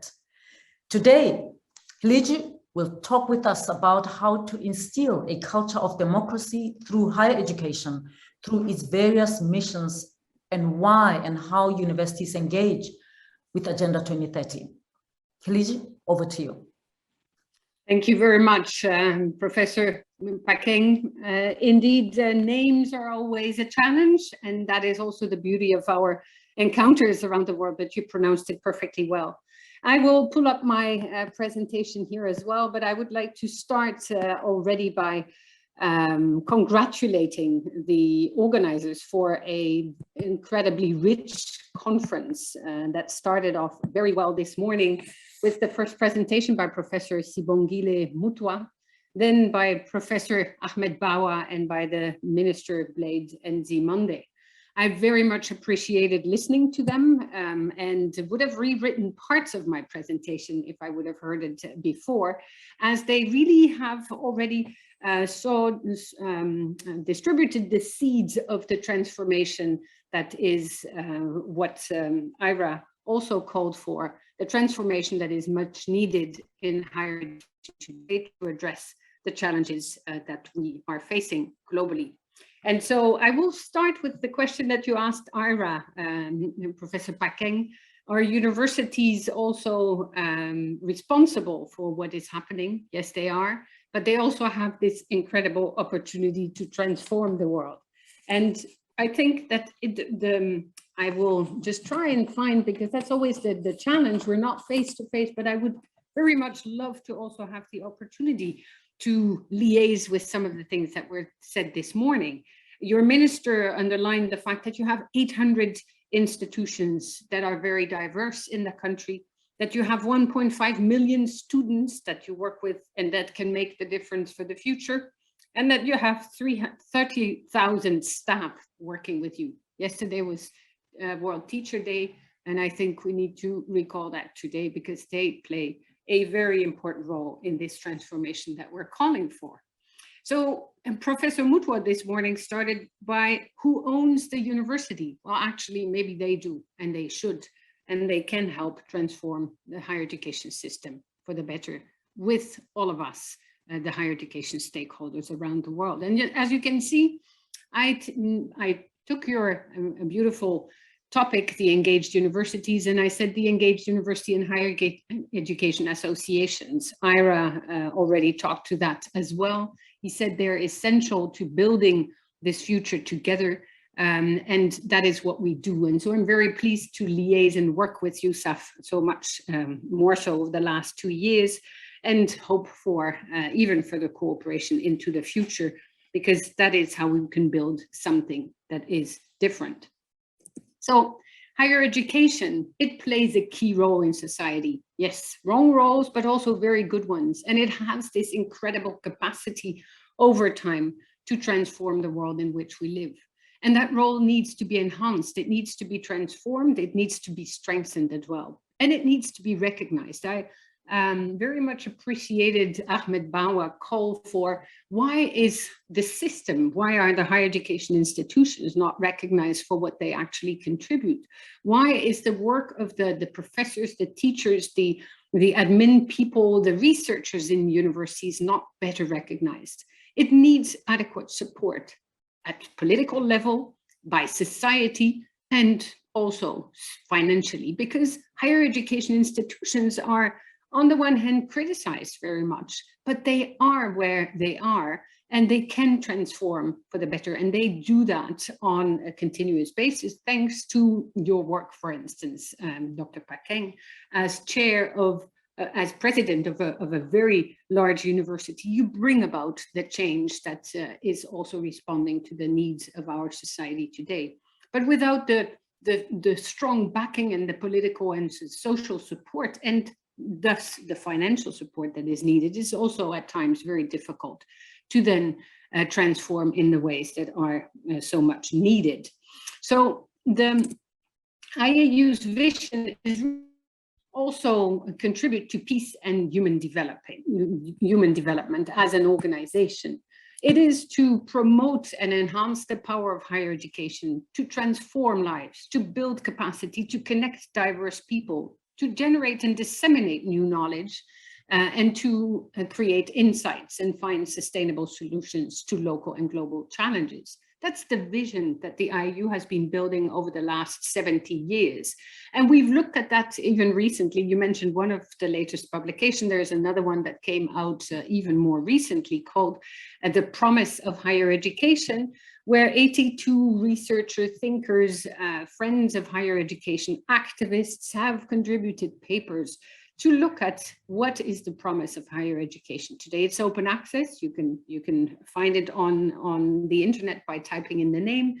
And so we look at the role of a higher education and what it stands for in society on a continuous basis. We do this through engaging through engaging in collaboration. That is a term that was coined several times by Ahmed Bawa a few times this morning already, but also by your minister. We need more collaboration. We need to better understand where we stand together. We need not to compete, and these rankings were challenged already, but to collaborate, to bring the insights together and to co-create something for the future of our societies.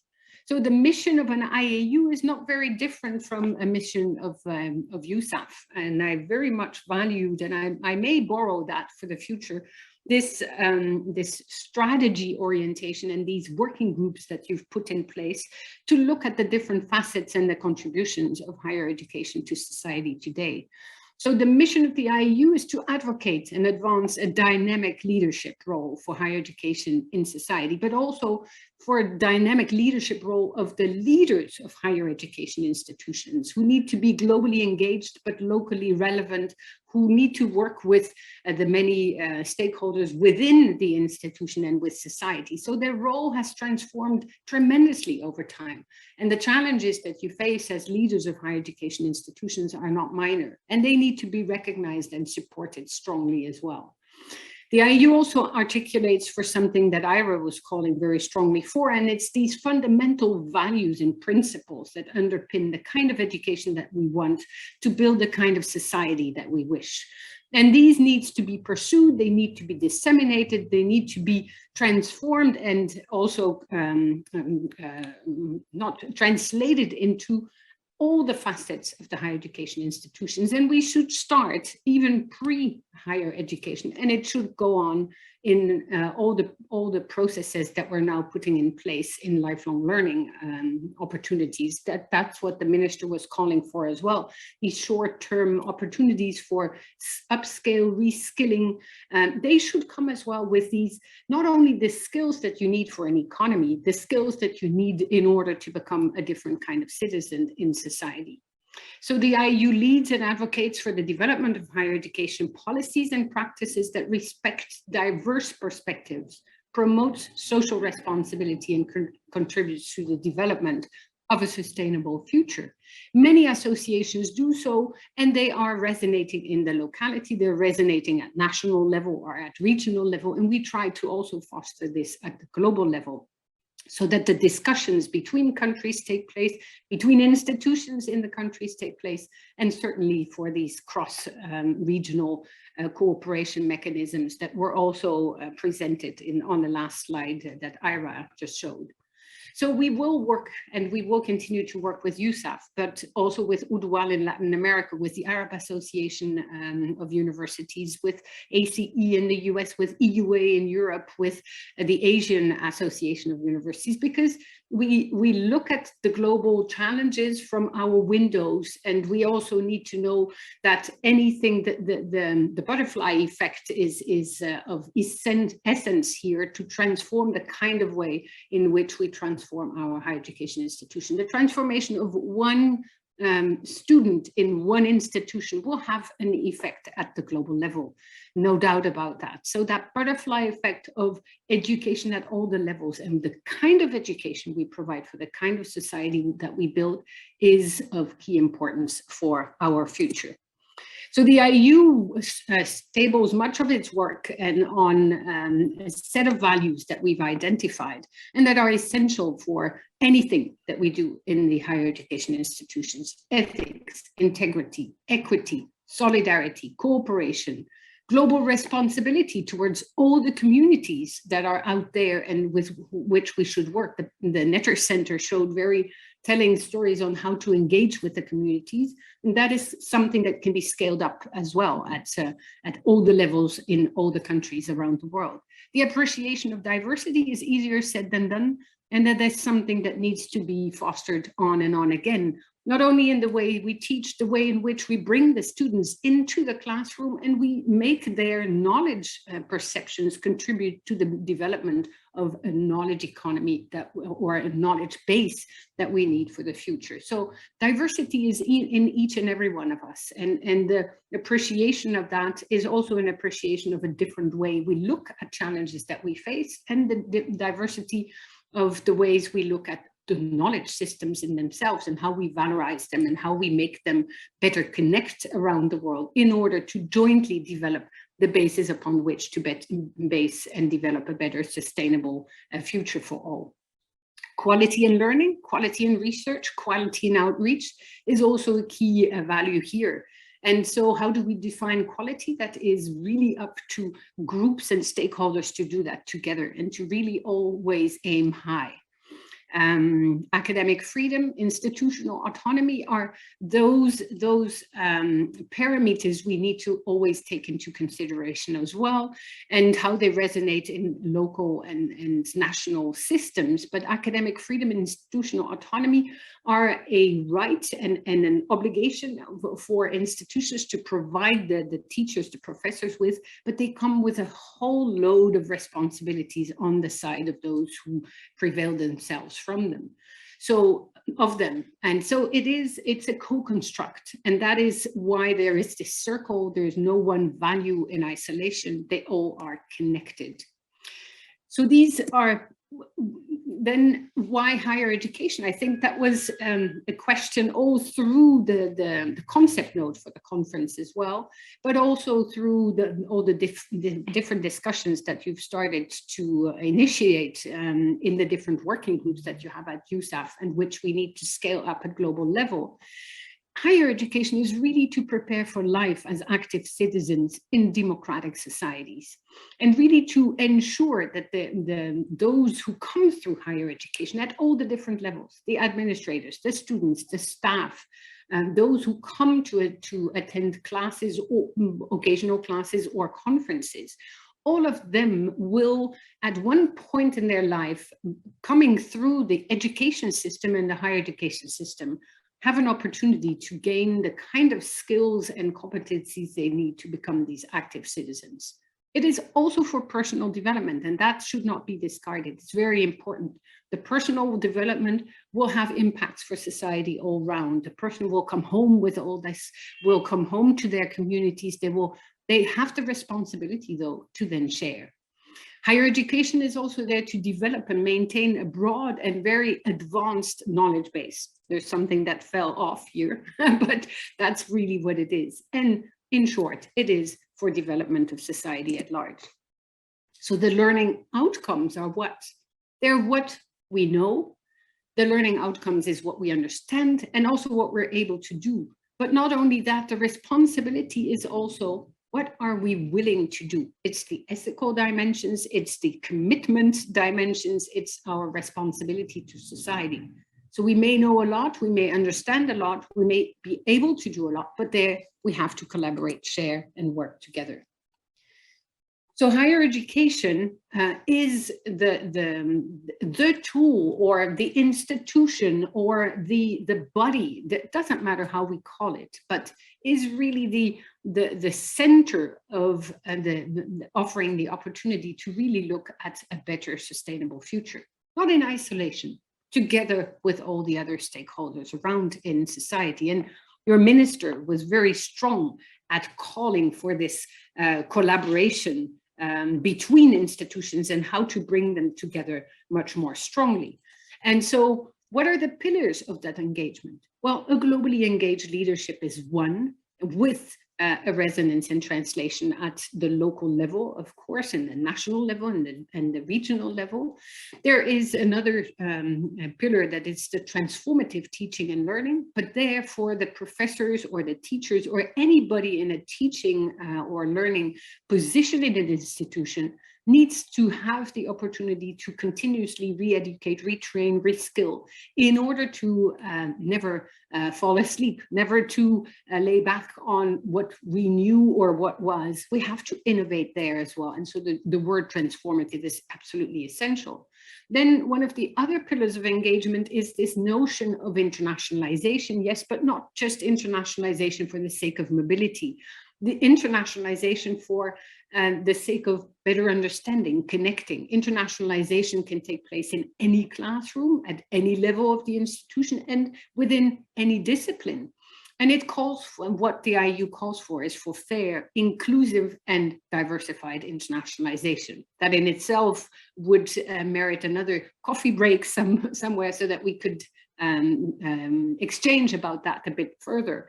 But it is really about this opportunity to not only reserve it for the very, very happy few. At global level, we conduct these global surveys on internationalization at the IU, and we know that only 10% approx of university students benefit from true internationalization in this broader sense. We need to scale this up. And the pandemic has shown that there are many new opportunities that we can use and build on to offer other and new kinds of internationalization opportunities for the many. Then there's community engagement. And across all this, there's this value base of higher education. These are the pillars of the engagement that I also saw through the concept note and through the different other notes in the strategy that I could find online. So with the Council of Europe and colleagues from all around Europe and internationally, we've worked over a period of 5 years to develop a reference framework for competencies for democratic culture. This reference framework is actually a basis that I would offer to scale up at very many different levels, and maybe worth a workshop or a further debate at USAF, because the reference framework was really looking at what are the competencies we need to transform the students when they come into the institution and contribute to society later. And so we've developed this butterfly. So this is the butterfly again, but this is the butterfly really trying to identify the values that are needed, valuing human dignity, human rights, valuing cultural diversity, democracy, justice. And then on the other side, the knowledge and critical understanding importance of higher education and how that translates. It's not it's not just only about building a critical understanding of where we are, but it's the understanding of the self, it's the understanding of the languages that we use and the understanding of communication around it, the understanding of politics, law, human rights, the broad spectrum of knowledge, and where we table and where we actually develop the kind of knowledge that is needed to develop our societies at large. Then there's a series of skills that we need, but skills really come with a broader sense of competencies, with autonomous learning skills, with linguistic, communicative, and pluralistic skills, cooperation, absolutely essential, conflict resolution skills, flexibility, adaptability, empathy. all those are also part of what we have to learn through higher education. And then there on the other side, the attitudes: openness, respect, civic mindedness, responsibility, self-efficacy, and tolerance of ambiguity. This is not easy to teach, but it is something that needs to be at the heart of much of what we do on the teacher side, on the student side, on the staff side. So this leads us to the Agenda 2030. Yes, we're facing global challenges, and these challenges are unprecedented. We are much more focused these days on climate change, but climate change is actually something that we could also consider as to be addressed by all the 17 SDGs that have been identified in the UN Agenda 2030. Climate change cannot be addressed if we do not change SDG 5, gender equality. It does not transform and will never change if we don't really connect with SDG 17, which is collaboration, better working together. It is about water, it's about sanitation, it's about food security, it's about all the different 17 SDGs. It's about a life below water, it's about life on land. And universities, in their broad diversity and the very large spectrum of the disciplines that are being taught, can take it up at all the different levels, because the agenda is universal. It has to do with all the dynamics that we foster in teaching, research, and community engagement. And we can really translate it at many, many different levels. So the fact that they're all interconnected is an opportunity also to transform the university, to break down the silos, and to offer for multi and transdisciplinary perspectives within the institutions, and bring communities of practice within these institutions together, and certainly the unexpected communities of practice. So to bring the professor of chemistry together with the professor of literature, to bring the history teacher together with the professor of mathematics, we have opportunities to really generate a different kind of approach to the material, the knowledge that we teach and research on. SDG 4 is cross-cutting: quality education, quality higher education, and it is a key enabler for all of the SDGs all through. So the IAU, we really foster a whole of institution approach to the SDGs, and we encourage peer-to-peer learning within the institution with all the different stakeholders, including the students. They have a lot to bring to the education experience. And when they are capacitated, brought on board, they are given roles and responsibilities, they then also are much more likely to take on the responsibility of their own education and to get the most out of it. We monitor trends, we develop and share expertise on sustainable development, all the goals. We foster this whole of institution approach together with leadership at the different levels of the institution, but also beyond at leadership level, more broadly speaking. This is where we can engage as well with USAF or with institutions, and that is what we do. So we map initiatives, we conduct research, we offer capacity building and evaluation opportunities, and we develop this global cluster of higher education institutions. It's really a win-win situation. It's a unique opportunity for universities to really transform in depth and to look at how to to better balance or change the balance between the different pillars of the institution that you see at the top of this graphic that was developed by SDSN, the Sustainable Development Solutions Network, Australia and the Pacific, where you see this connection between the values, the academic values for research, education, leadership, community, and campus. And it trickles down in knowledge, in collaboration, exchange, in learning.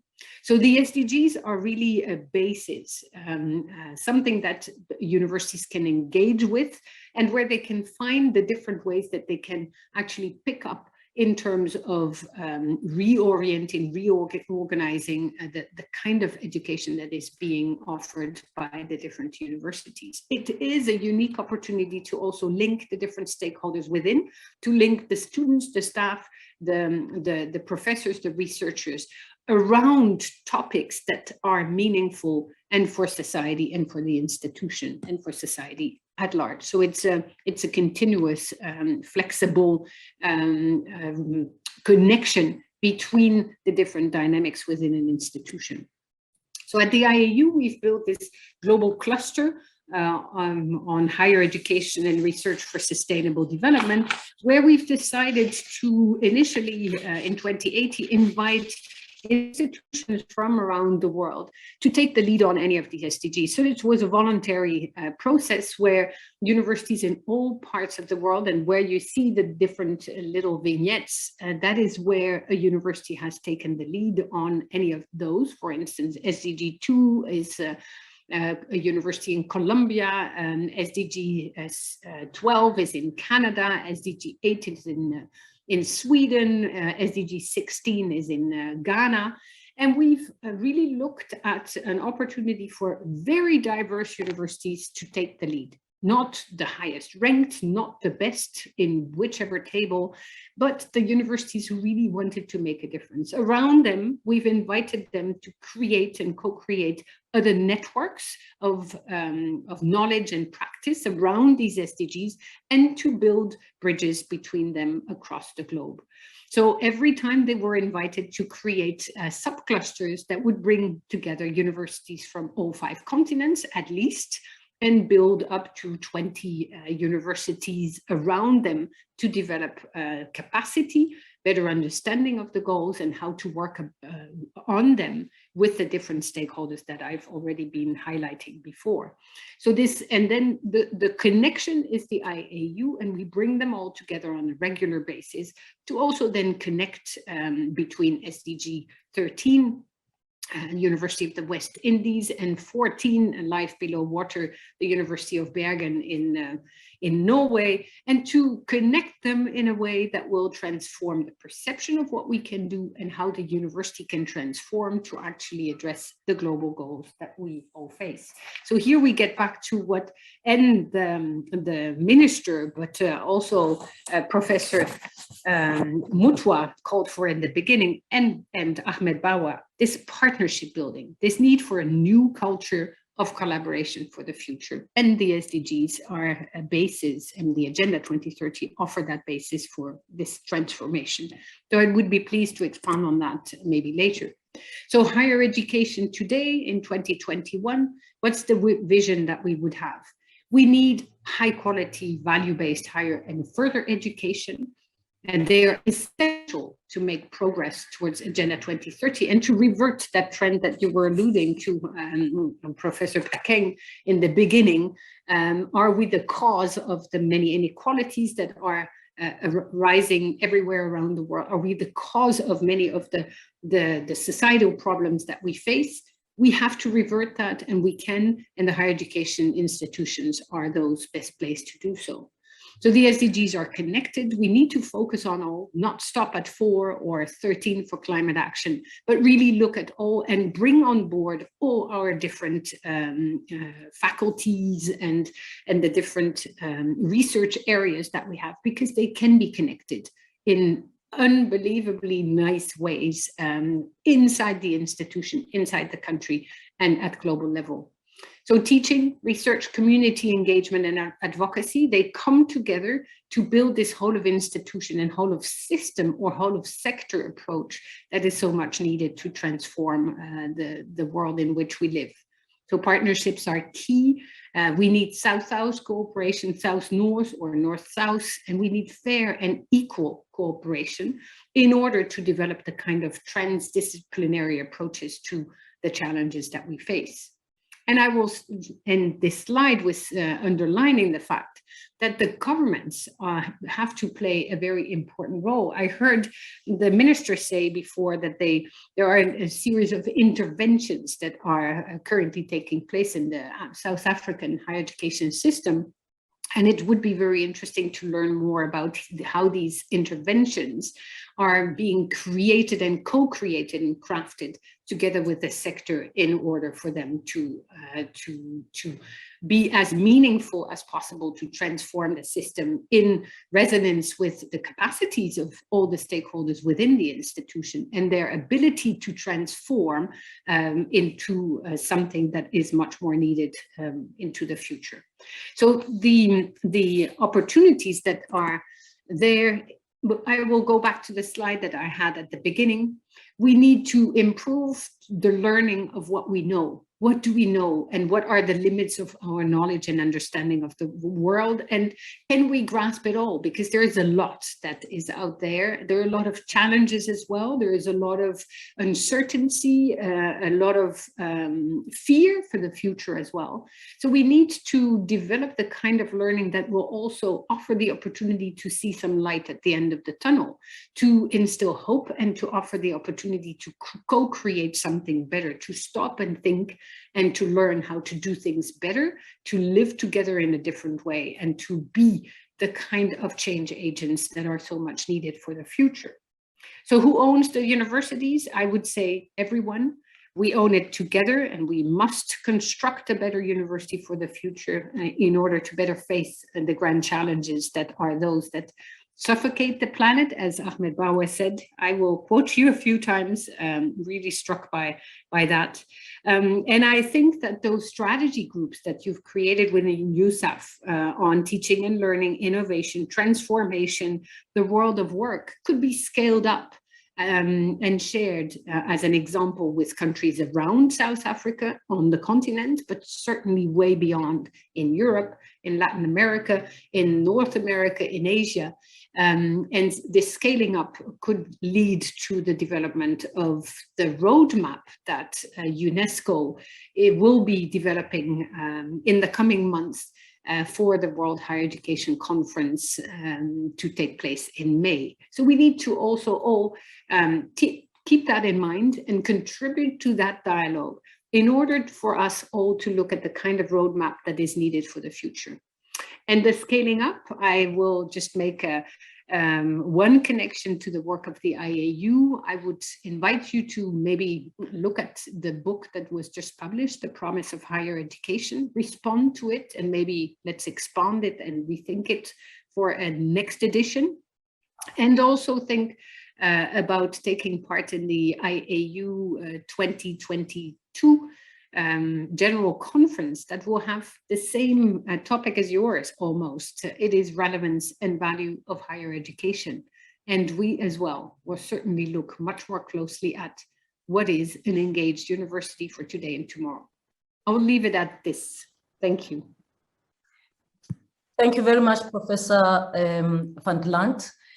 Thank you for the talk. I mean, South African universities, the SDGs are very much in the foreground. I wish I could ask the questions that we have, but we don't have much time. I guess all I can say is that in the 4 pillars of higher education, the one thing I'd add is unlearning to be and to do, because it's not only the learning. We have a lot to unlearn, because there is a lot of baggage, and the unlearning is not only in relation to the SDGs, but it's in relation with who we are as a university, who owns it, and how does that ownership manifest, and who decides. So I think there's a lot of unlearning to do. But thank you very much for a very instructive and inspirational talk. We really appreciate you taking our invitation to come and speak at the conference, and we'll consider coming to the IAU conference. Thank you very much, colleagues. I'll hand over now to Professor Chris Nhlapo for the next session. Thank you very much, Professor Pakeng. Ladies and gentlemen, we are continuing with the international session. We have 2 speakers in this session. That is now Professor McCowan. I will briefly read the bio of Professor McCowan. And then from there, I will actually invite Professor McCowan to say a few words. Trusted McCowan is a Professor of International Education at the Institute of Education, University College London. His research focuses on higher education and international development, particularly in Latin America and Sub-Saharan Africa, including issues of access, quality, innovation, and sustainability. His theoretical and empirical work has also engaged with questions of curriculum, citizenship, human rights, indigenous education, and of course, radical education alternative. His latest book is Higher Education for and beyond the Sustainable Development Goals, published by Palgrave Macmillan 2019. Professor previous work also include Rethinking Citizenship Education, a curriculum for participatory democracy, and education as a human rights, principle for a university entitlement to learning. He has worked in an advisory capacity for a number of international agencies and civil society organizations. Since 2015, he has been editor of Compare, a journal for international comparative education. He is currently leading the Multi-Country Global Challenges Research Fund under the project Transforming Universities for a Changing Climate. Other research projects underway are focusing on critical thinking in undergraduate education and international aid flows to higher education. With that, I would like to invite Professor McCowan to deliver the plenary.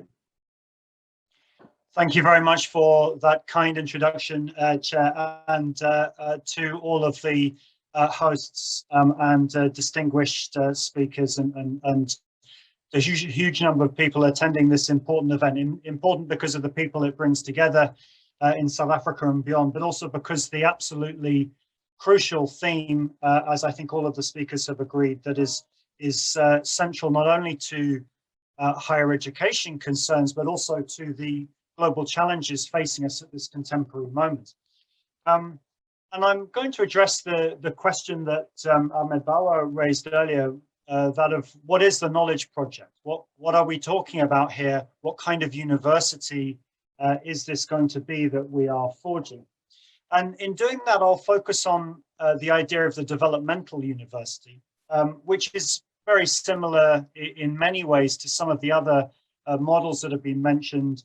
Ira Harkavy discussed the democratic civic university. A similar concept shares many things with the engaged university, anchor institutions, democratic, civic, etc. And in fact, the notion of the developmental university has its roots to a large extent in Africa. Many of you here will be familiar with the concept and have been involved in developing it, and many South African institutions are examples. But what I'm going to focus on today is not, I mean, I will give a very brief historical context, but not about the conditions in which it's developed historically, or even its challenges of implementation. There are lots of very important things that we can discuss in terms of marketization, commercialization, which is threatening the idea of the developmental university. Status competition, international rankings have been mentioned, processes of unbundling. There are very important considerations that we have as researchers, as university leaders in terms of defending this. What I'm actually going to look at today is the limits of this model.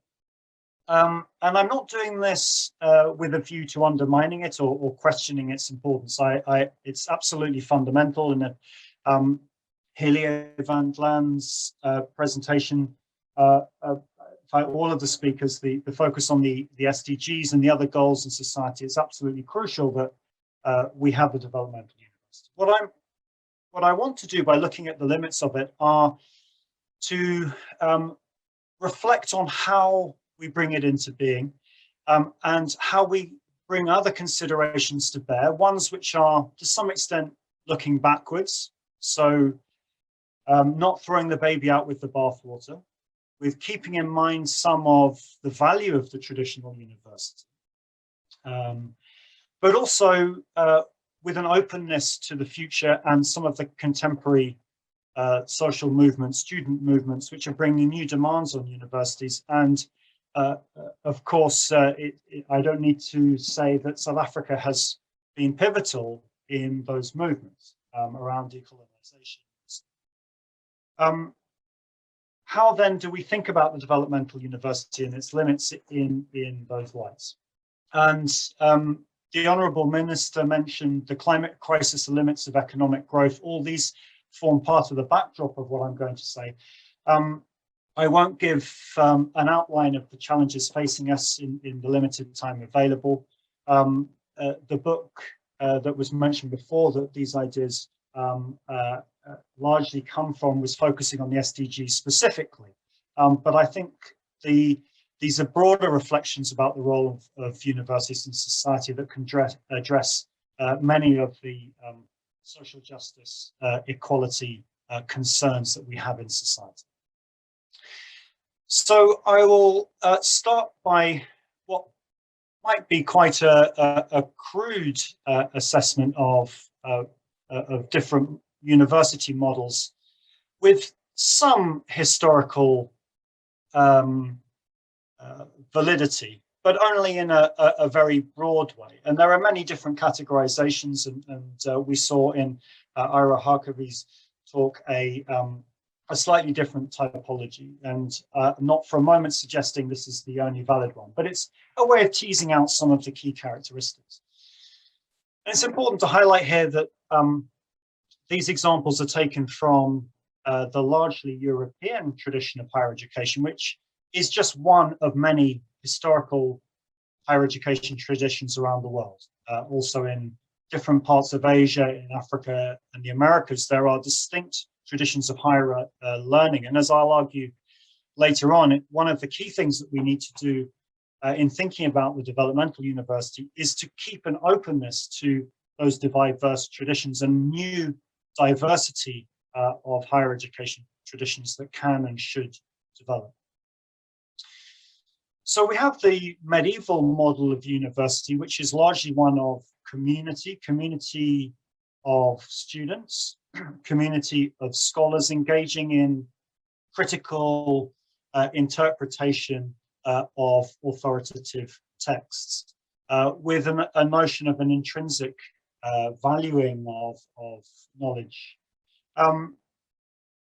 But without as yet a distinct role for research, particularly empirical research, which comes to the fore through the Humboldtian model, which develops in Germany in the early 19th century and then spreads to the United States and many, if not all parts of the world, of the notion of the research university, academic freedom, the idea of the professor who combines open-ended research in disciplines with teaching for the purposes of academic inquiry entwined with teaching. And we're all familiar with the turn towards the entrepreneurial in recent years, which is seeking financial self-sufficiency for universities, but at the same time threatening some of the values of those traditional models through the commercialization of its research and engagement services and marketization of student access. But a model that is less often talked about in analyses of the university is what we might call the developmental. Now, the roots of the developmental model, as we heard in the earlier talk on the US university, are in part from the land grant movement in the United States, part of a broader, closer engagement of universities with new industries, with agriculture, and the concerns of their societies. A more practical bent for universities and a service leaning. There's also a very important tradition in Latin America, which was brought to the forefront through the reforms at the University of Cordoba in Argentina, a student movement that led to a significant democratization of the public university in terms of student access and democratic governance of institutions, but also through the placing of the third mission, the outreach or extension or community engagement, community involvement, on a par, at least theoretically, with teaching and research, and a much greater openness to society's problems and an engagement with creating a more just society. And then there's the African contribution that comes through in the early independence period and flagship universities in Africa that develop along a developmental model of being a key factor in the nurturing of a new society for the service of the people and the development of the state. So we see the developmental model emerging here. The key characteristics, if we unite these ideas, the key characteristics we can see to be service to society as a primary orienting mission, rather than the preservation of authoritative texts or the creation of new knowledge. It's service to society. It's an egalitarian orientation, and in fact a pro-poor one, or an equalizing of inequalities in the outside society. So the greatest attention needs to go to the worst off in society in order to create an equal society. Third, it's about non-academic impact, not exclusively, but the products of the universities are concerned not only with contributing to academic debate, but in positively influencing in a practical sense the communities and societies in which they're hosted. And that involves the application of knowledge. So it's not only basic research, it's applied knowledge, mode 2, possibly mode 3 knowledge in the developmental model. To give an example, and there are many in Africa, Latin America, all regions of the world.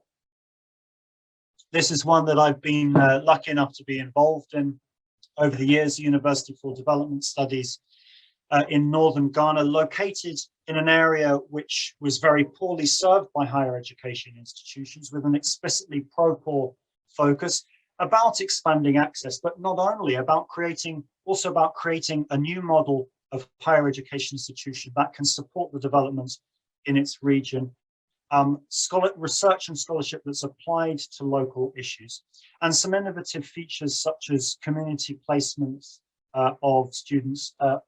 Historically at the university, all undergraduate students, regardless of their course, undertake a third trimester placement where they spend time in a local community, supporting that community in development projects, but also learning through that experience in a two-way interaction and intercultural dialogue. Very often the students are of a different ethnic and linguistic group from their host communities, but with this developmental function.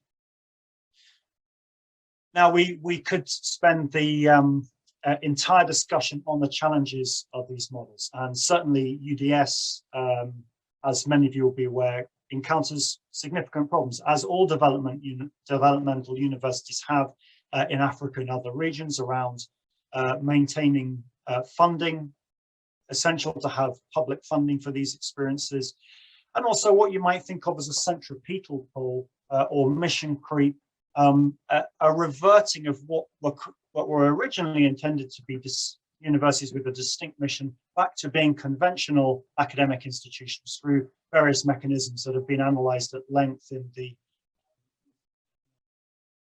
theory literature on education generally and on higher education specifically.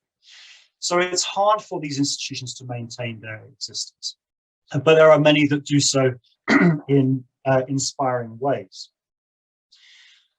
What I want to move to now for the second half of my input is to discuss what the limits of this model might be. It has some very obvious benefits. It's an institution that takes seriously its responsibility to society, that is open to diverse groups, that's making a contribution in response to public funding, but also because of the commitments of those who work and study within. And as I said before, absolutely crucial if we are to achieve the SDGs, if we are to achieve the other goals of social justice and equality that we've set for you. But what might some of the risks be which are posed by the developmental model in relation to other models? I don't think anyone would argue for isolation of the university, but there might be an argument for some form of insulation. And what I mean by that is the carving out of some distinctive space in the university. And the value of that distinctive space, as I'm sure all of us who have studied in universities or worked in them would agree, is for creating conditions that are in some ways at least different from those in our everyday lives outside the university. Conditions that might be for particular kinds of dialogue, meeting new kinds of people, dialogue across diversity. They might be for introspection, for reflection, for systematic research, for curiosity-driven exploration. But there are spaces for different kinds of engagement with the world and with ourselves.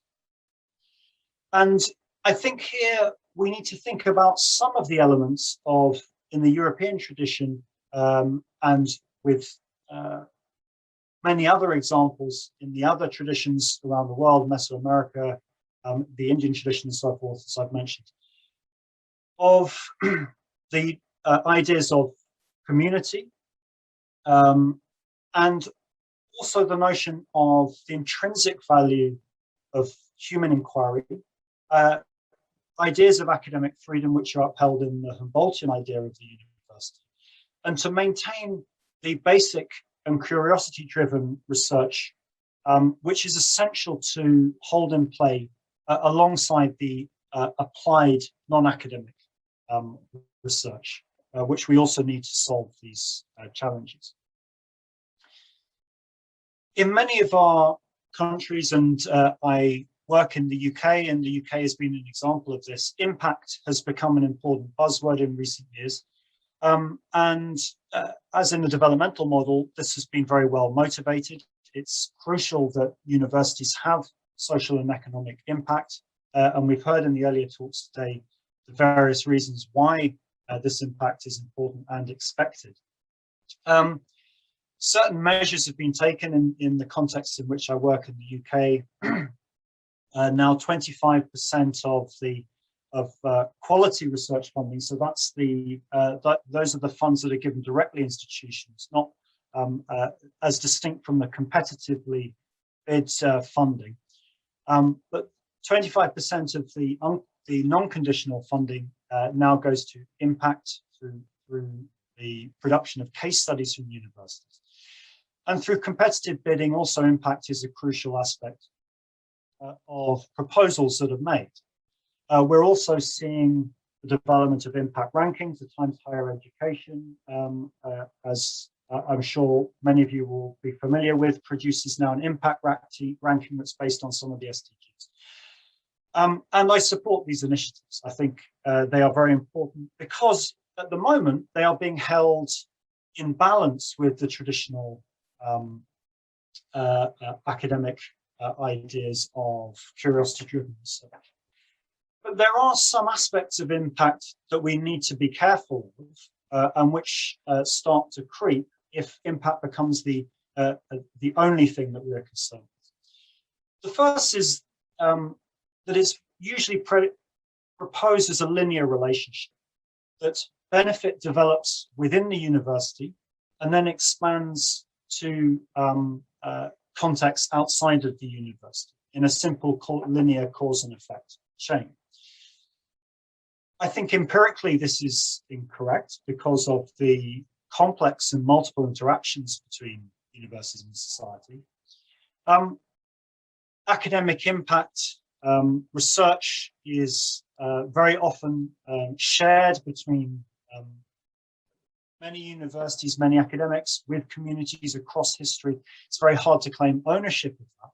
And also communities will return as much to universities as they get. So we need to think about that linear relationship in much more nuanced ways.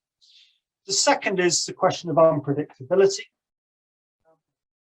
The dangers of measuring universities' impact is that it's very hard to know in the long term. You might be able to measure it in the short term. It's very hard to know in the long term what the impact of certain forms of research and teaching will be.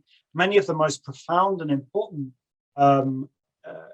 positive benefits of universities and higher education institutions in society are through serendipitous long-term frames.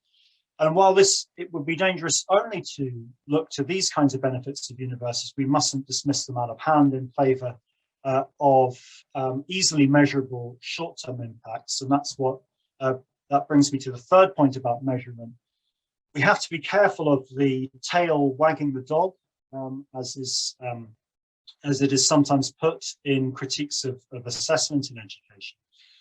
We mustn't start to look at what universities do purely in terms of what is easily measured and reported on and compared between institutions. Many of these impacts, for example, the crucial role of campaigning and activism of students and staff, and the area that I'm working in at the moment is on the role of universities in climate change. And an area that has very little documentation and research is the political role of universities, students and staff in advocating for divestment from fossil fuels. There are a few studies on that.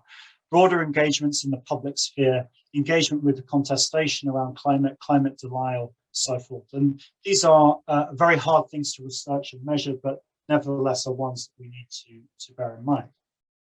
And lastly, the instrumentalization, and Ahmed Bawa raised this point earlier on. The instrumental value of universities are absolutely crucial, but we need to think about them in conjunction with the intrinsic benefits. So there is a value in itself of inquiry and human understanding, and that needs to be taken together with the instrumental value that universities have in promoting economic and social development. So that's the first area. So that is about maintaining a value of what we might think of more traditional functions.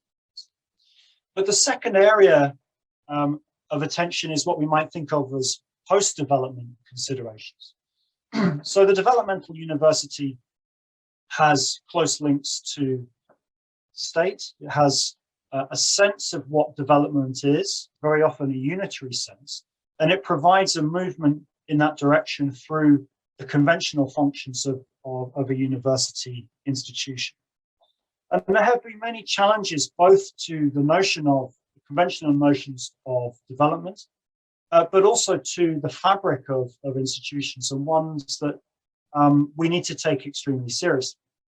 So one area of challenge has been around the colonial nature of universities, and South Africa has been obviously a key player in this. There are long traditions in Latin America of decolonial work in higher education as well.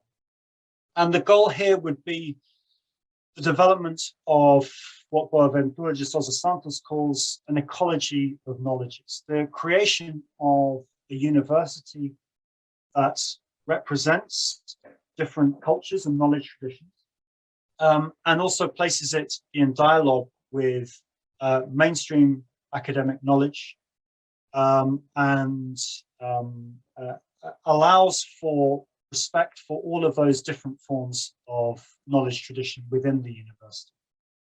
But we also need to think about what we might call deinstitutionalization, and those are challenges of the traditional structures of the university. Its governance structures, the distinctions between. Yes, of course. Yes, I will. Yeah, I'll pull it to a close now. So those are the two challenges that come from contemporary movements that the developmental university also needs to be aware of. It needs to keep one eye on both of these, the intrinsic nature of the university and also the challenges of post-development concerns. I know your debates in this event are focused mainly on South Africa, but South Africa is an important player in shaping global higher education. So other contexts are also looking with interest at what you're doing, and I wish you the very best for the important work undertaken today. Thank you very much.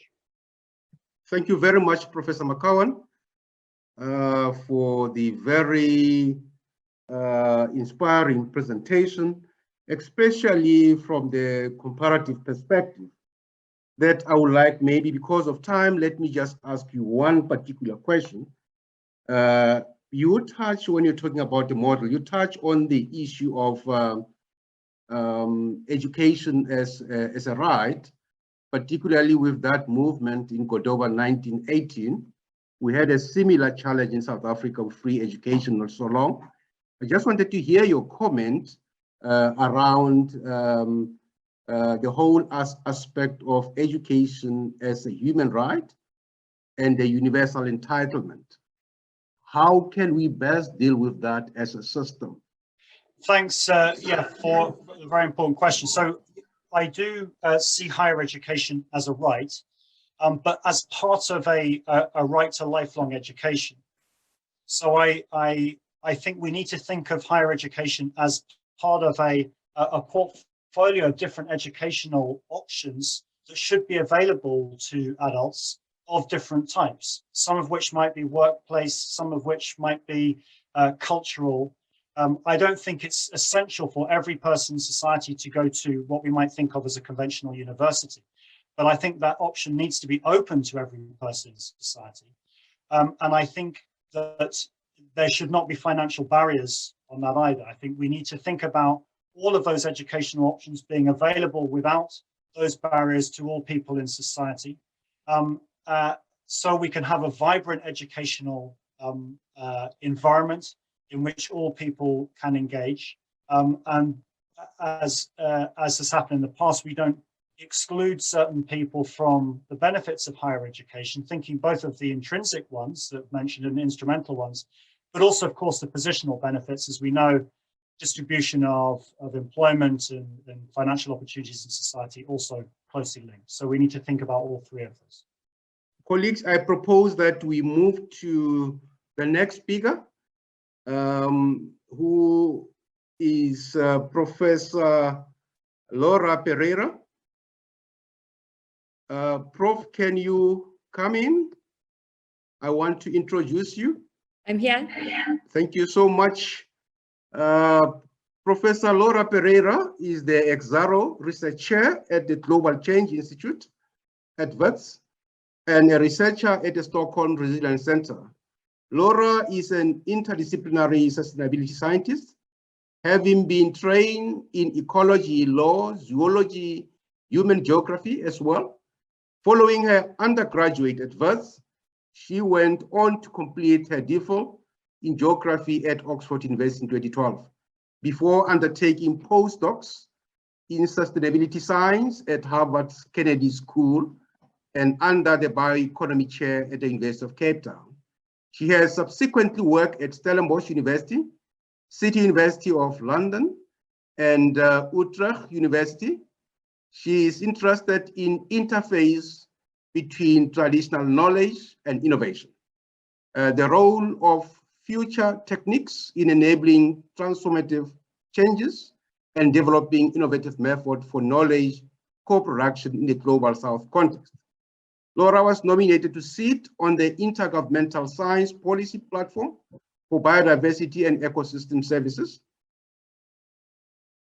Laura is also a member of FACCE, Scientific Advisory Board, and sits on advisory committee on the Maxio Science Policy Knowledge Hub. She was one of the chapter-led authors of the Africa chapter for IPBES, Africa Region Assessment, and a coordinating lead author of UN Environment Geo6 report. She is also a member of the Earth Commission's Working Group 4 on Transformation. Laura, we are looking forward to hear your presentation. Over to you. Thank you so much for that introduction, and fantastic to be with you all today. I'm going to share my screen so that I can start the presentation, and I think that I'm going to be giving a sort of slightly different angle, I think, to what we've heard before. As was explained, my background is not necessarily in higher education, but I'm going to talk a little bit about the role of the university within a transdisciplinary space, particularly in terms of its ability to engage imaginations and thinking about better futures for people in the planet. And so just wanted to contextualize the talk within this idea of us living in the age of the Anthropocene, which is where humans have actually become the most dominant force of change on the planet. And so sort of these are the challenges that we're sitting with ourselves. Climate change, you've got the climate COP negotiations 26 coming up in Glasgow next month. There's an ongoing negotiation on the Convention for Biological Diversity in terms of setting targets post 2020, which has been postponed until next year. So a lot of international attention, and the COVID-19 pandemic, I think, being a really interesting example of a disruption in human nature relationships that we're needing to deal with as a planet, as communities, societies that live on planet Earth. And I think that the role of the university is particularly important in this, but that it probably needs to adapt and shift to be able to have the kind of impact that the previous speaker, Professor McCowan, was talking about, to be able to sort of utilize its capacities as a space-making institution to start, and a legitimate institution for providing advice and knowledge and be a center for co-production. So that's in essence the general framing of the talk that I'm going to be giving, and in particular focusing on this idea of futures thinking, which I think is a really interesting capacity. And I know that at least at WITS there have been some really interesting developments in this area, and I think increasingly around the world a lot of sustainability centers are starting to use these tools more and more. I really like this quote by Lao Tzu that sort of talks to, if you don't change direction, you may end up where you are heading. And I think that that's a very poignant argument when we talk about the sustainability crises that we're facing as a planet, whether it's climate change and biodiversity loss, even inequality and sort of growing disparities between North and South. We saw that a lot with vaccine inequity and the lack of access for many countries. And so like, how do we think about this transformation? What is the kind of research or work that needs to be done to help society actually move onto an alternative, more preferable trajectory? And this can often be quite difficult for us to conceptualize. It's a very kind of dystopian world that we think about when we think about future trajectories. But this is in particular, if we look at sort of projections of what's gone before, if we look at projections of carbon dioxide emission and greenhouse gas emissions and the kinds of impacts they have, or if we look at projections on the rates of extinctions and biodiversity loss that we've been experiencing, yeah, it starts to get us into a really, really difficult place that could conceptually, we need to work out how we can get out of that. What are the tools, the mechanisms that we can actually use to envisage something different? And I really like this quote by Miller, who says that when the future is predicted from the probable and knowable, it's often derived from outdated assumptions. And I think that that's just indicative of the kinds of massive transformations that we've actually seen happen in the past. So if you were sort of to talk about sort of 50, 60 years ago, the internet revolution, mobile technology revolution, that we'd be sitting with sort of smart watches telling us that we need to stand up every hour. That would have been science fiction, I think, 60 years ago, but it's actually the reality that we're living now. So how can we train ourselves? How can we provide curricula and courses and capacity building with our students and researchers to help build some of these capacities to help us navigate these different futures that we're going to be facing? I really like this futures cone that Boris presented in 2003 and then adapted in 2017. We're very used to, particularly within an academic sense and in the natural sciences in particular, to talk about the sort of blue area. I think you can see my mouse. Those kind of projected, default, extrapolated, business as usual kind of futures. And sometimes we actually can move a little bit more into this idea of what is probable that could happen, likely trend, sort of what's gone before. If we sort of like take that into account, this is kind of the future that we'll be seeing. We can extend that a little bit more to think about plausible. And that's quite often when you see kind of these intergovernmental assessments, such as the IPCC's report that came out last month to sort of much acclaim and also a lot of attention.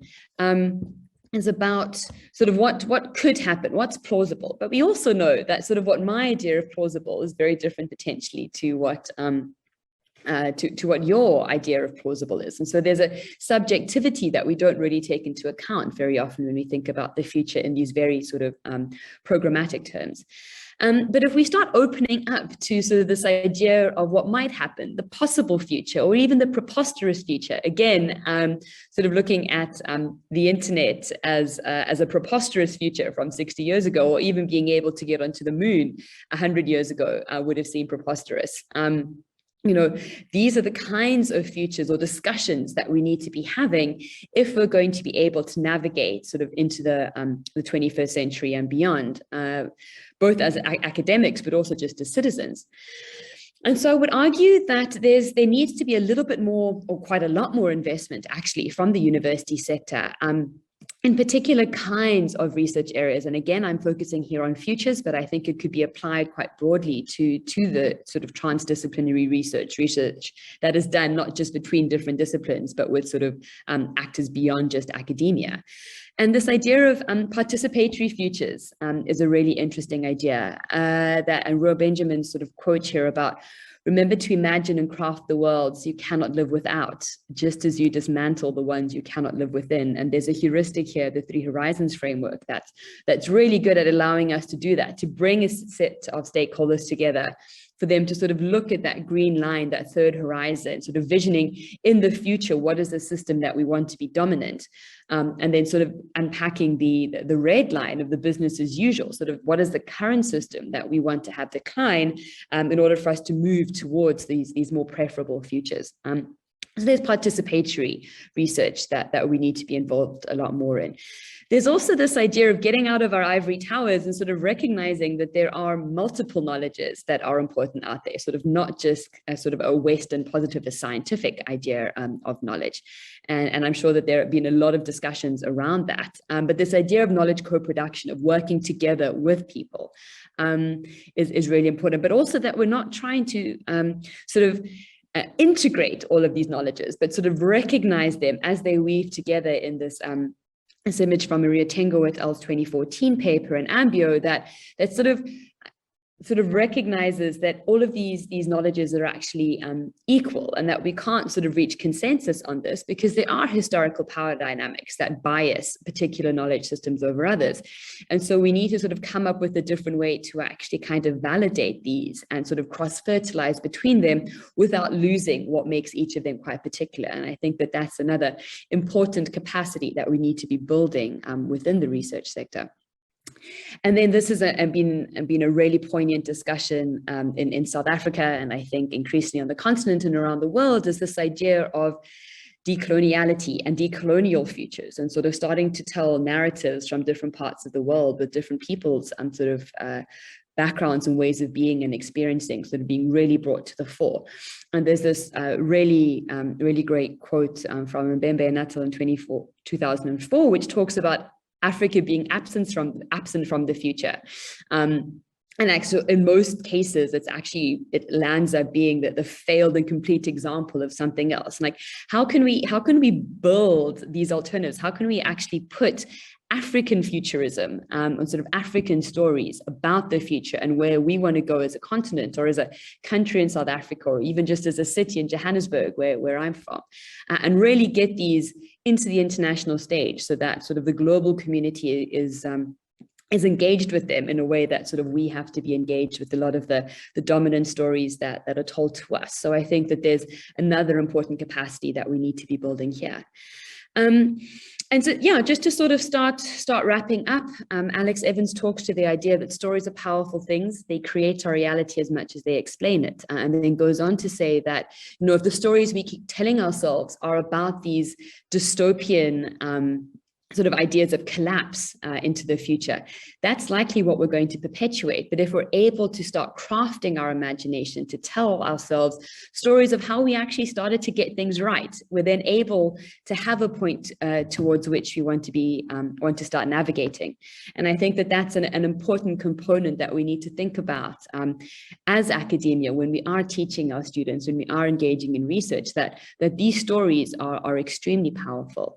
And that we need to recognize that there and hold a plurality of possible futures that are sort of preferable, not just sort of plausible or possible.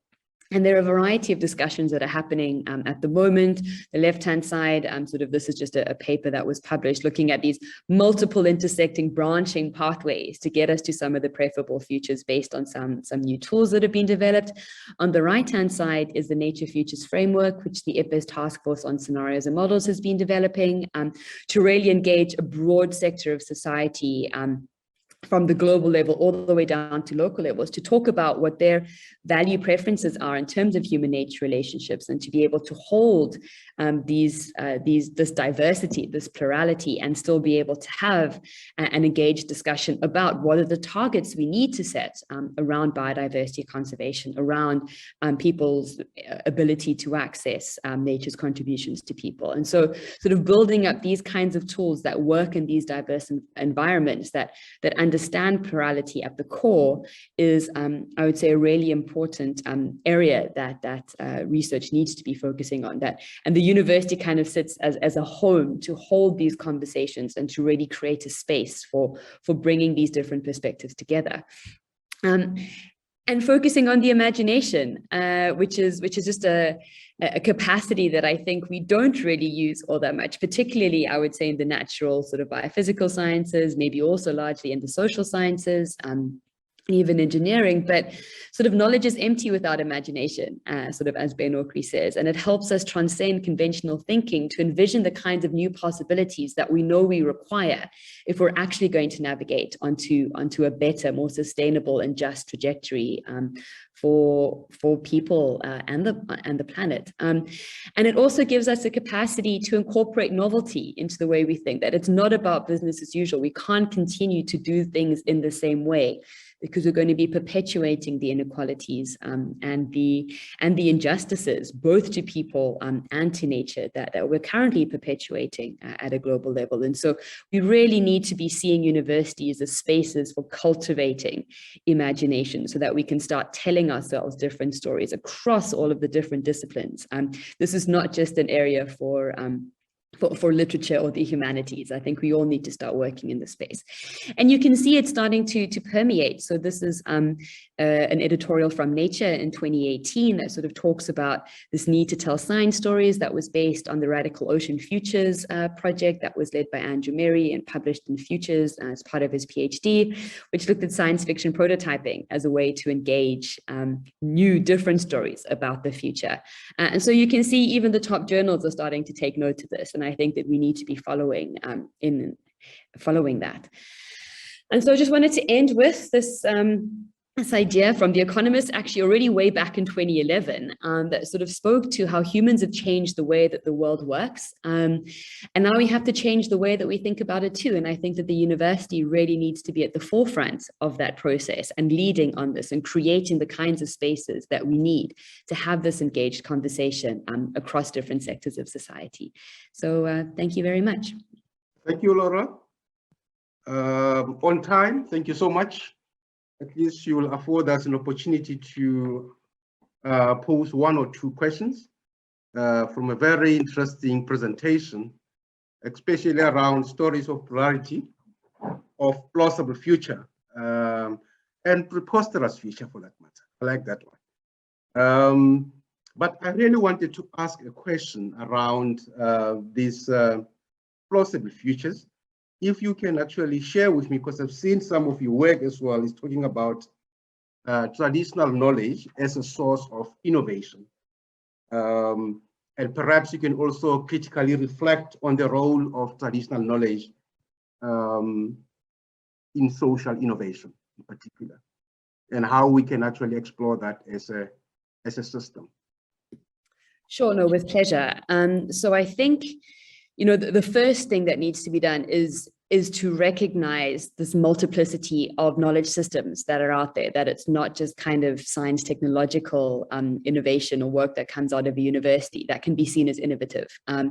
Nor is it that, there are a lot of practices from the past that are actually very innovative for us to be able to move into the future. And so the first step is really to recognize this. The second is to then give a value to these to traditional knowledge systems. I've been working quite a lot with traditional ecological knowledge, in particular in the food system. And there's been a big movement towards sort of recognizing the important role that indigenous crops such as sorghum within South Africa in terms of its adaptive capacity to drought tolerance, and sort of environmental change, but also as being a highly nutritious grain. But there's so much knowledge that's embedded in how people from the region had previously grown and used sorghum that we've lost, that's been eroded completely, that we need to make sure that we cultivate and bring back. But there's a really important sort of caveat to this process, which is about recognizing kind of the historical erosion that that the colonial system, but also that sort of neoliberalism has had on these knowledge systems, and that we can't be extractivist again. We can't just be taking more and more and more from these systems that have been highly traumatized, you know, in terms of connection to land and how they've been marginalized. So there's also an important role in both recognizing this knowledge as innovative, but also in making sure that the people who hold the knowledge are recognized for that. And this might not necessarily be in terms of intellectual property, which is the conventional kind of legal mechanism that we use for this, but we need to think through in much more careful ways how we can actually make sure that these knowledge systems are resilient, that they're recognized, but that they are actually used as sort of innovative interventions towards better futures. So I hope that kind of helped a little bit situating that, Professor Klaper. It does, and thank you very much. I'm aware that you have another engagement at 12:30, and I think we are exactly 12:30. Colleagues, I was actually tasked with chairing this session up until 12:45. But I think we can excuse Professor Pereira. She has another engagement at 12:30. But perhaps you can actually touch base. Thank you very much, Professor Pereira. Touch base on the question posed on the chat, and ask Professor McCowan if we can talk more about deinstitutionalization. You do not expand on that, and I think we'll be remiss if we don't actually unpack that particular aspect, more so that we still have some few minutes. Okay, yeah, thanks for that opportunity. So by deinstitutionalization, this is the aspect of the structures of the university. So, and this is a very challenging thing for us, partly to bring it into practice, and to decide what, in fact, of the traditional aspects of the structure we want to keep and what we might want to transform. But also just to imagine it is very difficult because we are so embedded in the fundamental assumptions of educational practices and educational structures. And the kinds of things that we're looking at here are how universities create and structure curricula and courses, the qualifications that they provide, how they are governed, the distinctions between those who teach and those who learn, and so forth. And you know, the challenge here is, you know, if we want to create a more just institution that can address the civilizational challenges that are facing us, we think about climate change, you know, rooted in the fabric of the kinds of societies that we have. Is it enough to change the people in the universities, change our reading lists, and so forth? Or do we need actually something more fundamental? And this is the challenge that's brought. And there are just a few examples, very small at the periphery of higher education systems, of these very radical initiatives. A couple that I'm aware of are Swaraj University in India and Untitled in Mexico, University of the Land. Institutions, if you can call them such, because in some ways they are anti-institutions, that play with our notions of learning and researching in novel ways that open up our imagination. One of the important things in that is that they don't provide tangible qualifications as a recognition of learning, for the reason that you know, we have become impoverished in our valuing of what we learn through pedagogy and through research, because we only take it seriously when we have a specific badge that's given to it. Whether that's through a degree or whether that's through an academic journal publication. So subverting those ideas of what we might think of the exchange value of those things. Very challenging, of course, for us. And it's hard to disentangle the baby from the bathwater in that as well. But I think an important consideration for us as universities, what of the fabric of the conventional university do we actually need to transform in order to achieve these things? Thanks. Thank you very much. The last question, we still have a few minutes, and that will be the last one, I promise. You talk about the ranking based on impact, and you said there are flaws, particularly the assumption of linearity is one of them, not taking into account the nuances. Is it worth then actually ranking universities on the basis of impact if the indicators are having flaws?